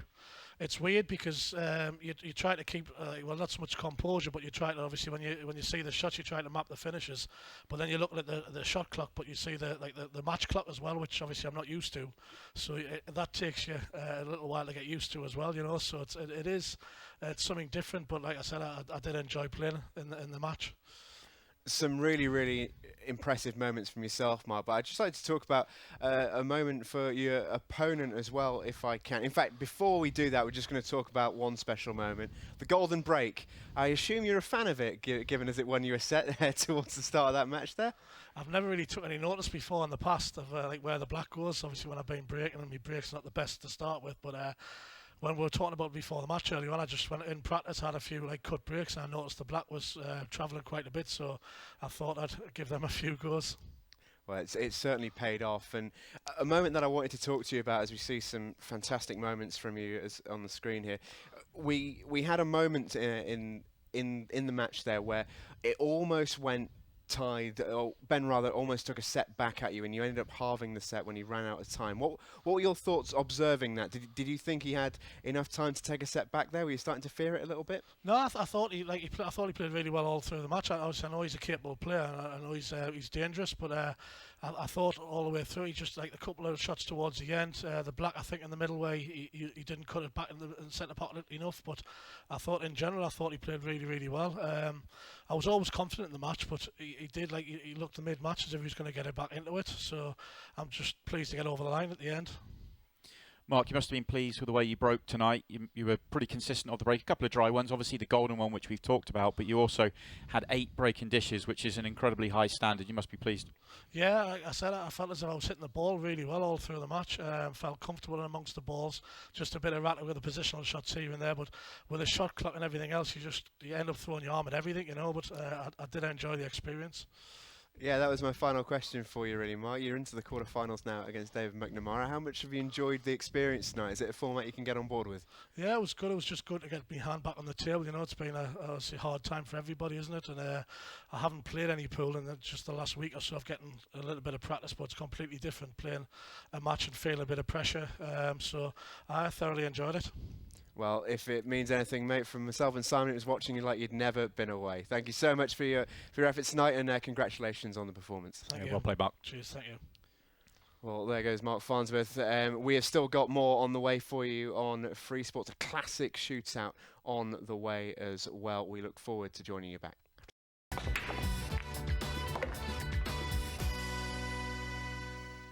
Well, welcome back to the pool on Free Sports. We've just witnessed an absolutely brilliant game between Ben Rowland and our eventual quarter-finalist Marc Farnsworth. Just going to take a look at the stats and the draw as we look ahead to the rest of the tournament here on Free Sports in the Super Series. A really, really close game, much closer than perhaps the scoreboard suggests with that final result, Simon. But both players playing at such a high level.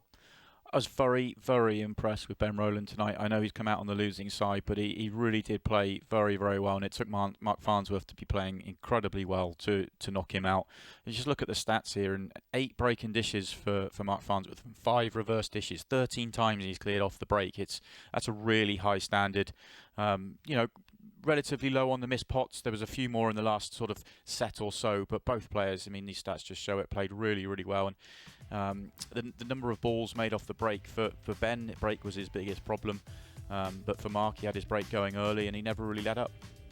No, he didn't. A tremendous performance. I mean, when you're looking at 13 dishes rather, it's tough for anyone to try and live with that. It really is. It's such a, if your opponent is playing at that level where they're clearing up every time they come to the, or it feels like they're clearing up every time they come to the table, then it just makes it incredibly tough. Puts all the pressure on you when you're coming to table with your opportunities. Well, that is the confirmed draw now for the quarterfinals. We know 2 quarterfinals. It's with Gareth Hibbert, the 2016 world champion, against the current world champion John McAllister, and the 2019 world champ has made it through as well.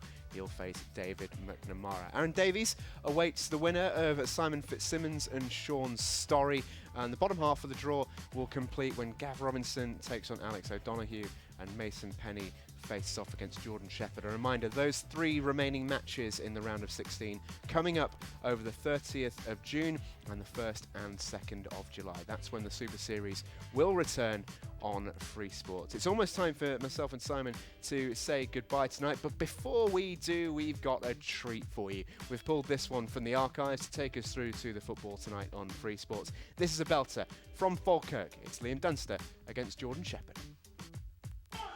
Here we go, the final of the Falkirk Taom Shootout, and it is a repeat of the Doncaster event. Jordan Shepherd, the 3-time defending champion, versus Liam Dunster, who was the runner-up last time out. It really is a mouth-watering match in prospect. Simon Webb in the commentary box, joined by James Jack.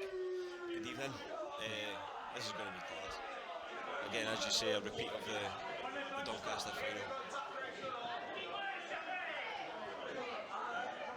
I think the big difference between this event to the Doncaster event is there's going to be a big switch round in the support. The support's going to be for Liam.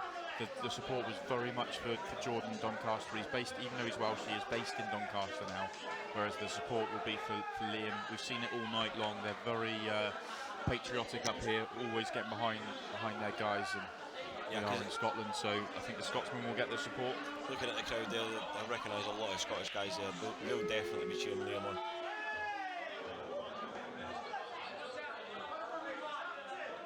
Because he's made a ball there on the break, but it's not helped him. But he stays at the table. That's the most important thing in this format. You've got to stay at the table, get control of the frame, and stick in, especially in the final. Playing Sheppey, that's him 15 games in a race to 5, unbeaten in this format since it started. And it's just incredible, even for anyone to do that, but for Sheppey as well. It really is an incredible feat, but he's only going to be looking for one more, get that 4th title. Yeah. This finish is not on for either colour set really. Both colour sets are blocked. The black is blocking both. So whichever way, well, he's decided to go for yellows, but he's really hampered whichever way he goes, and he's a really good developing shot. Yeah, I think he's looking at playing safe here. I don't know if he can maybe just catch the yellow in between the black and the red, and just block off the red like he's done. And he's got a good white, so he's put a really good shot there. Yeah, he's played a great shot there.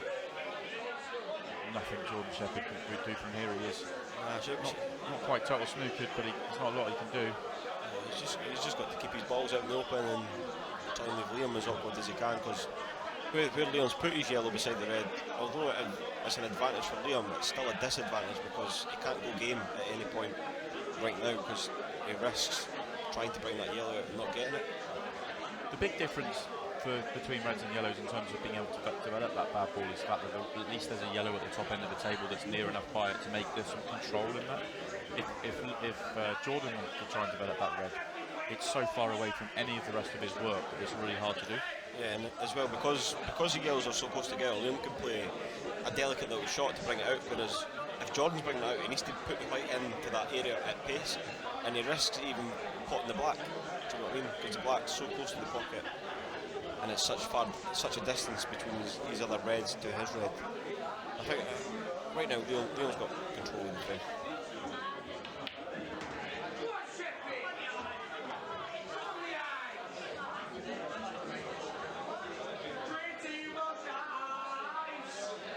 You never know what's going to happen with Sheffield.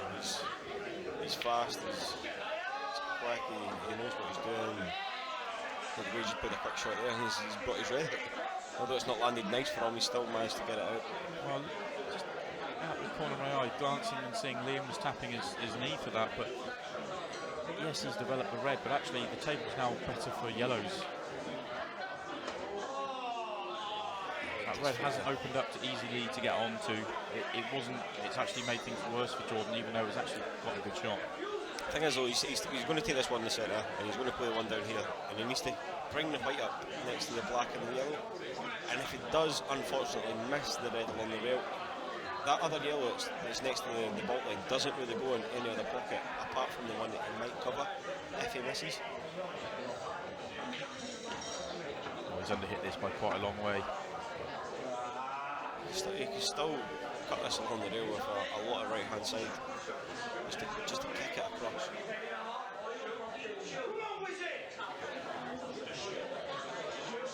Could end up with a bit of a hit and a hope if he doesn't think the shot you've just suggested is on. A lot of right hand side, cushion first, kiss the red across the rail. He didn't catch it right. Yeah, playing that with a lot of right hand side to try and get that red across to the. No, not really thinking about potting it, more about blocking the yellow like you were talking about. And downstairs, you've got a little road map here just to go a frame ahead right away. I'm not too sure how the game panned out in the last one. Who took the first frame? Do you know? What between Liam and Simon? Yeah, Simon went 2-0 ahead and then Liam won the next 5 frames. No, I'm talking about the Liam against Sheppey and Doncaster. It'd be interesting to know who took the first frame. Obviously it went 4-4 and then went to a Blackball shootout, but it'd be good to know. Yeah, Sheppey went 1-0 ahead and then Liam won the next 3 to get himself in front, so it was Sheppey that came back to tie it up at 4-4 to take us to the shootout in quite dramatic fashion. The end of that match was quite something. We're in for a treat if it's anything like that again tonight.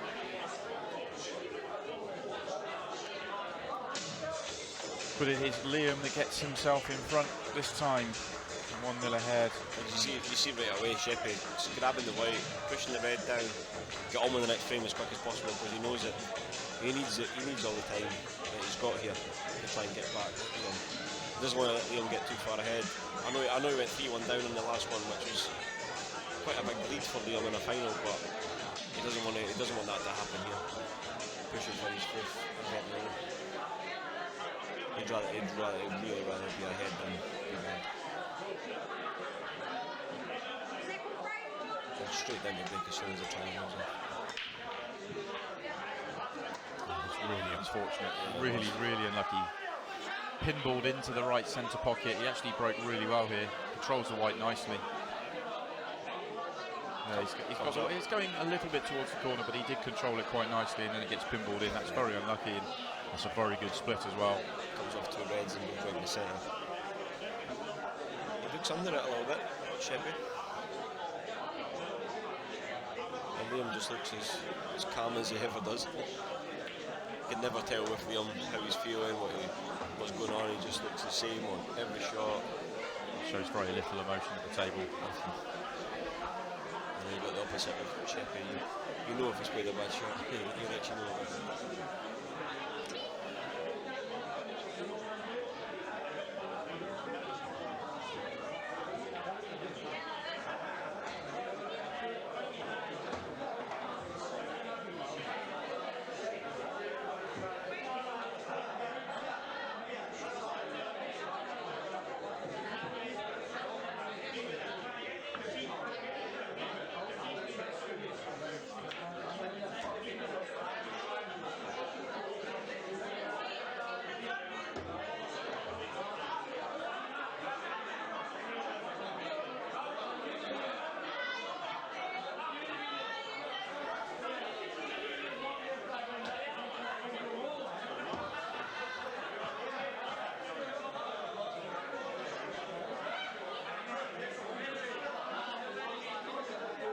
Liam's working himself through this finish very nicely.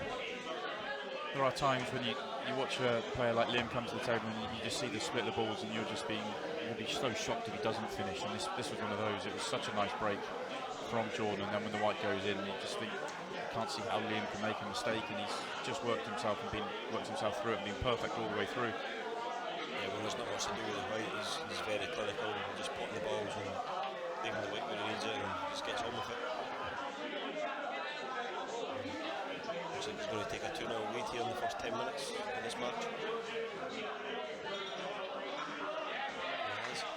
He certainly does, and yeah, he got himself 2 frames in front in the previous final, as we've already talked about, and he'll be looking to put this one away, having got that lead now.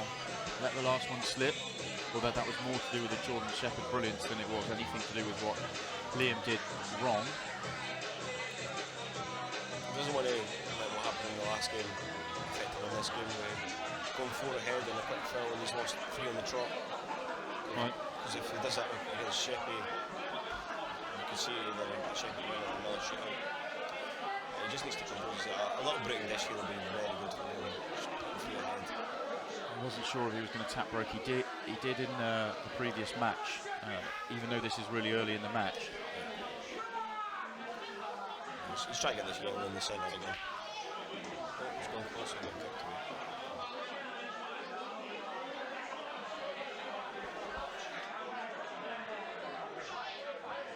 It's a very good break from Liam. Makes a red in the centre pocket. Good split, good chance again.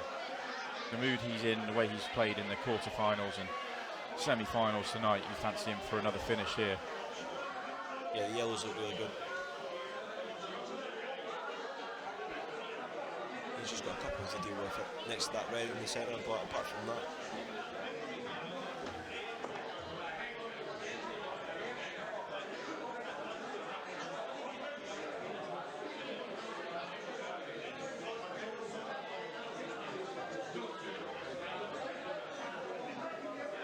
He's got a choice of a couple of balls here to play on after this one.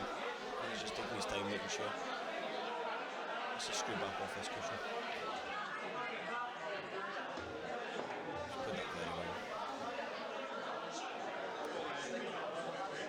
Yeah, a lot of players would have chosen to try and play on the yellow at the bottom end of the table and then come up. Liam's seen his own route, and that's so often the right way to go. Yeah. Very clinical player.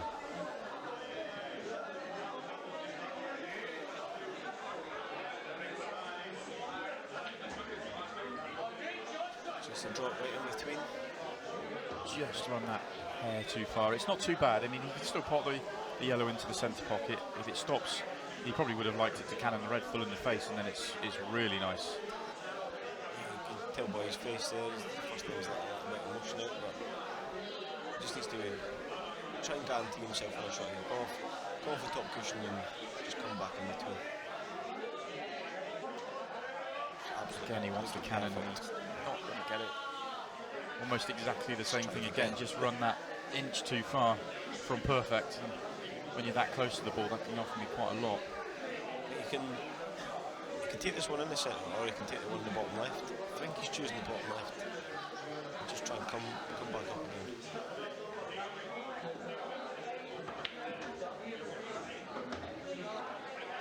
It's come too far. Just can't get, that red's been right in the way of everything, and he just couldn't quite get the white where he wanted to all the way through this visit.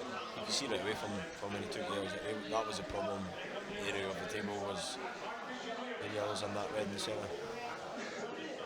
He's still got a cut on this. I don't know if he can avoid the middle knuckle. I think he might just hit it.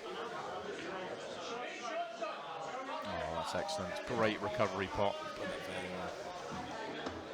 He's going to need another very good pot now. Long straight pot to the top left corner from awkward queuing whenever it's in near the jaws like it is now. It's never comfortable. You never get your hand comfortable. Just stay down on the shot, keep the head still, keep your bridge still, and push the cue through. Just like that. Oh, that's brilliant. A few supporters in the background cheering Liam on. It'd be good for him to win it. He's home. Well, it's not his home venue, but it'd be good for him to win in Scotland. The only Scottish event.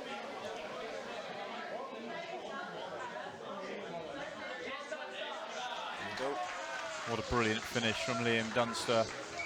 Was in an awkward position pretty much all the way through that visit and had to come up with a couple of really big pots to complete the finish, but that really is classy pull from Liam Dunster, and he moves himself 3-0 in front and really putting the defending champion under all sorts of pressure. Yeah, really looks like Sheppy's unbeaten run's going to come to an end here. He needs something special like the last event to try and save it.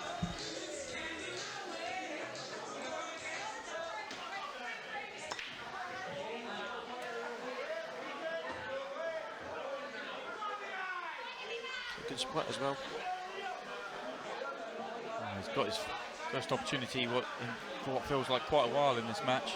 Chased the finish in frame 1 and really hasn't done much since. He's that quick though, he can just rattle off 2, 3, 4 frames so fast.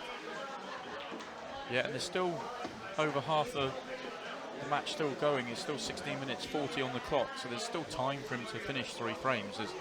It's not like it's beyond the realms of possibility for him to get back into this match. We saw it in Liam's quarter-final match against Mark Boyle. You know, Mark was able to get back into it from 4-0 behind against Liam. It's just about the opportunities. Yeah, if he could take these out before maybe just over 15 minutes, he'll be fine. Just to try and maybe get back in the match. Which I think he will. I think he'll probably do it in 60 minutes left. It's incredible how quick he is. Well, I didn't have a stopwatch on that break and dish, but it can't have been more than 40 seconds, maybe 45 seconds. Quite incredible from Jordan Shepherd. And he's on the board in this final, 3-1 behind, but he is up and running. He just had a little look at the clock there. 50 minutes for him to try and get 2 frames. It's not a big ask. He just needs to hope that Liam doesn't get a ball here on the break and potentially run it out. This break, I think this break will decide the match here. This one break. Is he still going to go for that front ball break? I think. Well, not front ball. Second ball down. Second ball break down. Sorry, I mean the power break. Not the tap break. Try and get his yellow moving towards the centre pocket.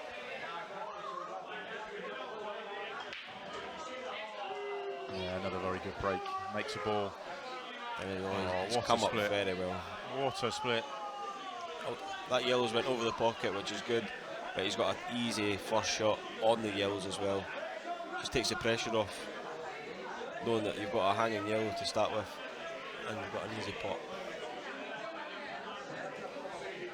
He's got an easy last ball as well to get on the black. It's looking very likely at 4-1.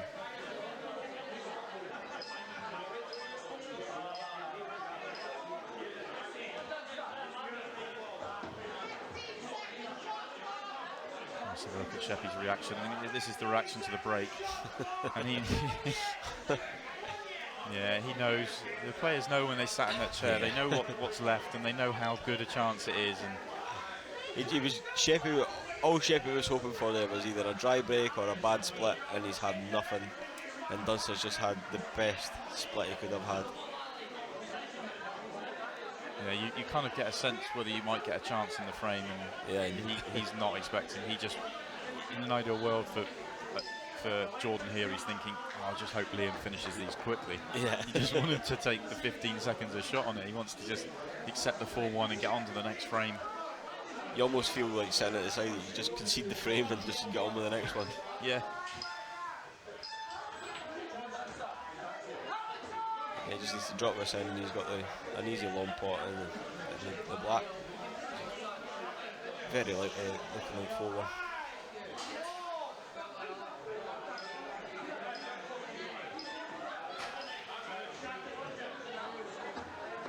It's another frame where Liam's just been in perfect position all the way through. If I was Liam here, I'd just be running the clock right down to the last couple of seconds. Got an easy run.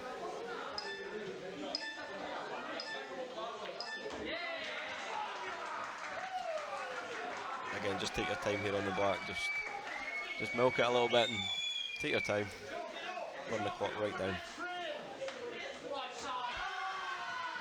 That's another brilliant visit to the table by Liam Dunster, and he edges ever closer to a first Taom Shootout title. And again, if you look at him, he just looks so composed, like nothing's happening. I'm just winning frames. Yeah, just onto this next frame, please. Next frame, on you go. So focused. And then Sheppy's standing there ready just to smash the ball. And the white's away. White straight into the top corner. What's happened for Jordan Shepherd? It feels like since the halfway through the semi-final, he's just lost his break.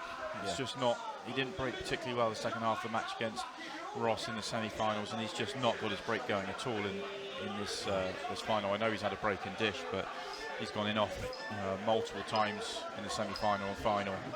Sort of let him down at a critical time. And when you're playing against an opponent that's playing as well as Liam Dunster is. I think this could be curtains for Jordan. I think that's it.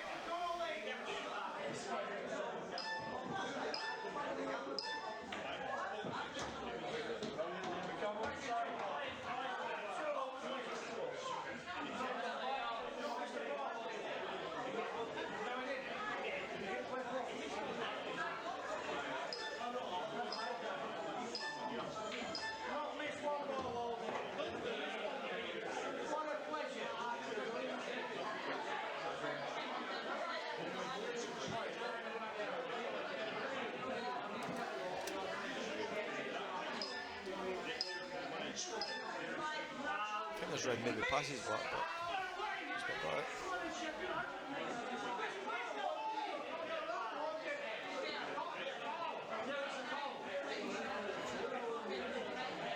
Oh, it's a surprising miss from Liam, just when it looked like he was going to wrap up the title. Can we see another Jordan Shepherd comeback? Well, he did it from 3-1 behind in Doncaster. He's going to have to do it from 4-1 behind here in Falkirk. I think if he steals this frame and gets the next, the crowd will really start going.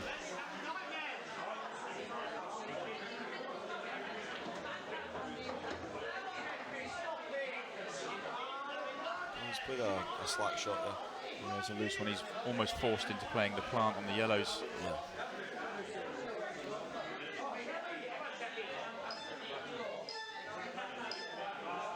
He's got it. Controlled that very nicely. Just plays it like a normal shot, doesn't he? Shouldn't be a problem this frame for him now. 2 frames in the next 10 minutes isn't a big ask for Jordan. He just needs to stop Dunster. No, he can't stop him, but just hope Dunster doesn't break and dish. Yeah, he's got 9.5 minutes left, just over. By the time the ball's a rack, just over 9 minutes. He's more than capable of running 2 frames, but he needs to get 2 chances. Will Liam give him 2 chances? The thing is, Liam will be a bit annoyed with himself there. He should have had that from when Jordan went in off. The balls were there for him, he just hasn't managed to take it. Yeah, I'll be very surprised he didn't manage to get those. Having the free shot to develop things, it was already a very good split. He'll be disappointed he didn't do a better job with his free shot, and then it went wrong from there. There's a quick reverse dish here from Cheppy and then a big break. You can see him back at 4-4 with even 4 or 5 minutes left on the clock, even though we're at 9. Just need to see what happens here with this break. He's choosing not to tap break as well. I thought he might have tapped break. I think he's just breaking so well. He's thinking, why wouldn't I? I'm giving myself great chance after great chance off my break.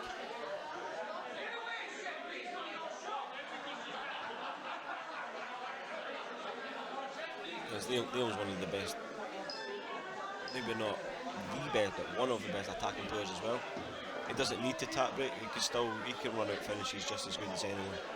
I just think it's a relevant tactic in this format for anyone. If you're 4-2 ahead, 8 minutes on the clock, if you break dry against a player as quick as Jordan Shepherd, you could end up being 4-4 and still having 3-4 minutes left. Whereas if he went for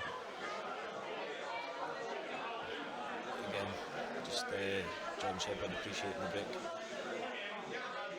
The only thing is, the black's the only problem here for Liam, which knowing Liam, sometimes he'll just play on the black, but this one I think he may double this black. It's in a really nice position for a double, just off the cushion, just up from the middle pocket. If you're going to play on the double, it's not too bad at all. He doesn't have a good ball on the table to play on it down the rail. It's, if there was a ball, you know, to guarantee getting good position, I'd say that's the way to go. But personal preference, but he's got either option. Just needs to bring this weight back, maybe towards the ball line.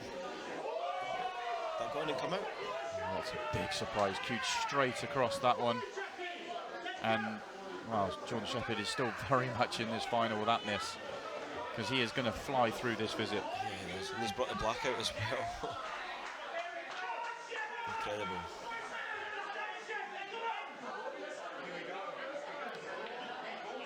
This time it's Jordan Shepherd missing. I think he's got away with it. Honestly, I think he's blocked both reds for Liam. They're just playing at that faster pace, trying to get back into the game, that they make simple mistakes. There's still 7 minutes on the clock when he missed that pot. He still had time. He didn't need to rush. But I agree with you. I know there's 15 seconds, but it still felt like he was rushing a little bit. The shot clock's going down. Has he made it? Just about. He's playing a good shot though. I don't think he's left Jordan much. Oh, he's got a gap to the yellow through the... He's made the gap. It's going to get interesting now. 6 minutes to go. Hoping it maybe 4-3. Can't really see Jordan missing from here. It's a nice controlled shot. Easy for that one to go wrong. Just need to get past the black. Oh, he's hit it. I think he is. I think he's on it. I think he's just come far enough for that outside yellow. Oh, he's got the inside.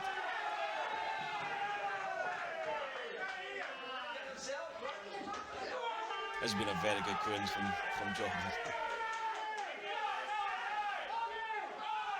Running around the table. Jordan Shepherd absolutely running, flying around the table. I don't think he quite realises this. There is still 5 minutes. There is still time. He's capable of, you know, 2 or 3 finishes in 5 minutes. Is Jordan Shepherd. I mean, it isn't much time, but he doesn't need to panic too much. He is just 1 frame behind at 4-3 now, but it is his break. It's been letting him down so far in this match. He needs a good break now. Can we see another shootout? We could well see another shootout. Oh, he's whites off the table. It's hit too hard, it whites off. I think that's 3 breaks in a row from Jordan that he's fouled on his break. And again, he's left an easy run out here for Liam to take the title. Oh, he tried to give it a little bit extra, and that's probably down to his previous few breaks. That's great sportsmanship between the two players, but it's probably down to his previous few breaks not working for him. He's just tried to give it that little bit extra, which he didn't need to do because he was hitting them well enough. He just wasn't making any.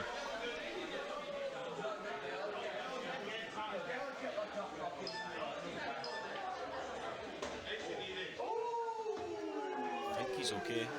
He looks okay.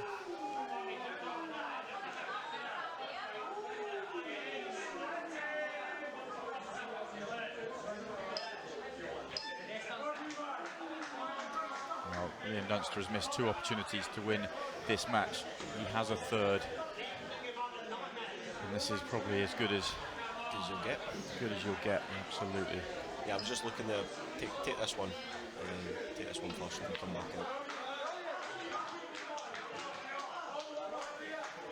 I can just drift this in, take the other yellow into the big pocket in the middle. You've got the other one in this centre closest to us, and then the black in. Apologies if you can pick up any swearing or bad language out in the arena. Players have, the spectators have had a long day, and a few drinks involved as well. There we go. Liam's giving it large. And the Scottish supporters all there for him. He's needed this. There we go. Sheppy's conceded. Oh, what a performance from Liam Dunster. He has been the player of the day, the best player all day long, and he wins the title, and he is the Taom Shootout Falkirk champion. And Jordan Shepherd tastes defeat for the first time in 4 events at the Shootout, which is a phenomenal achievement and a great achievement to get back into the final. But it is Liam Dunster's night, a brilliant achievement. Well, what a fantastic match that was. Lovely to look back, Simon, on one of the Dusters' finest moments, especially in Shootout. Paul taking the victory over Jordan Shepherd. And that was on the back of a previous final that he pushed Jordan all the way to a shootout, so they had a bit of a battle going there, and yeah, Jordan Shepherd tasting defeat for the first time. Well, let's take a look at the draw in our current Super Series, shall we? We've just witnessed a brilliant game between Marc Farnsworth and Ben Rowland. That is now in the books. Marc Farnsworth 3.5 points to half-point victor. He'll face David McNamara in the quarter-final. Gareth Hibbert and John McAllister in the battle of former and current world champion make up the other quarter. Aaron Davies will play the winner of Simon Fitzsimmons and Sean Storey, and Gavin Robinson and Alex O'Donoghue will square off, as will Mason Penny and Jordan Shepherd, for the right to compete in the bottom half of the draw's second quarter final. All set up then quite beautifully for a fantastic conclusion to this Super Series. We're going to take a couple of weeks off now. We'll be back with you at the end of the month. We return on the 30th of June through to the 2nd of July. 3 days back to complete the first round of the Super Series. From myself, from Simon, from our crew here in the West Midlands, we hope you've enjoyed live pool back on Free Sports. I know we certainly have. We'll see you in a fortnight. Goodbye. Too fast, too fly, too flaunty, too gas, too high, yeah, we on it. We go wherever the crew going. I'm ready, so tell me who want it.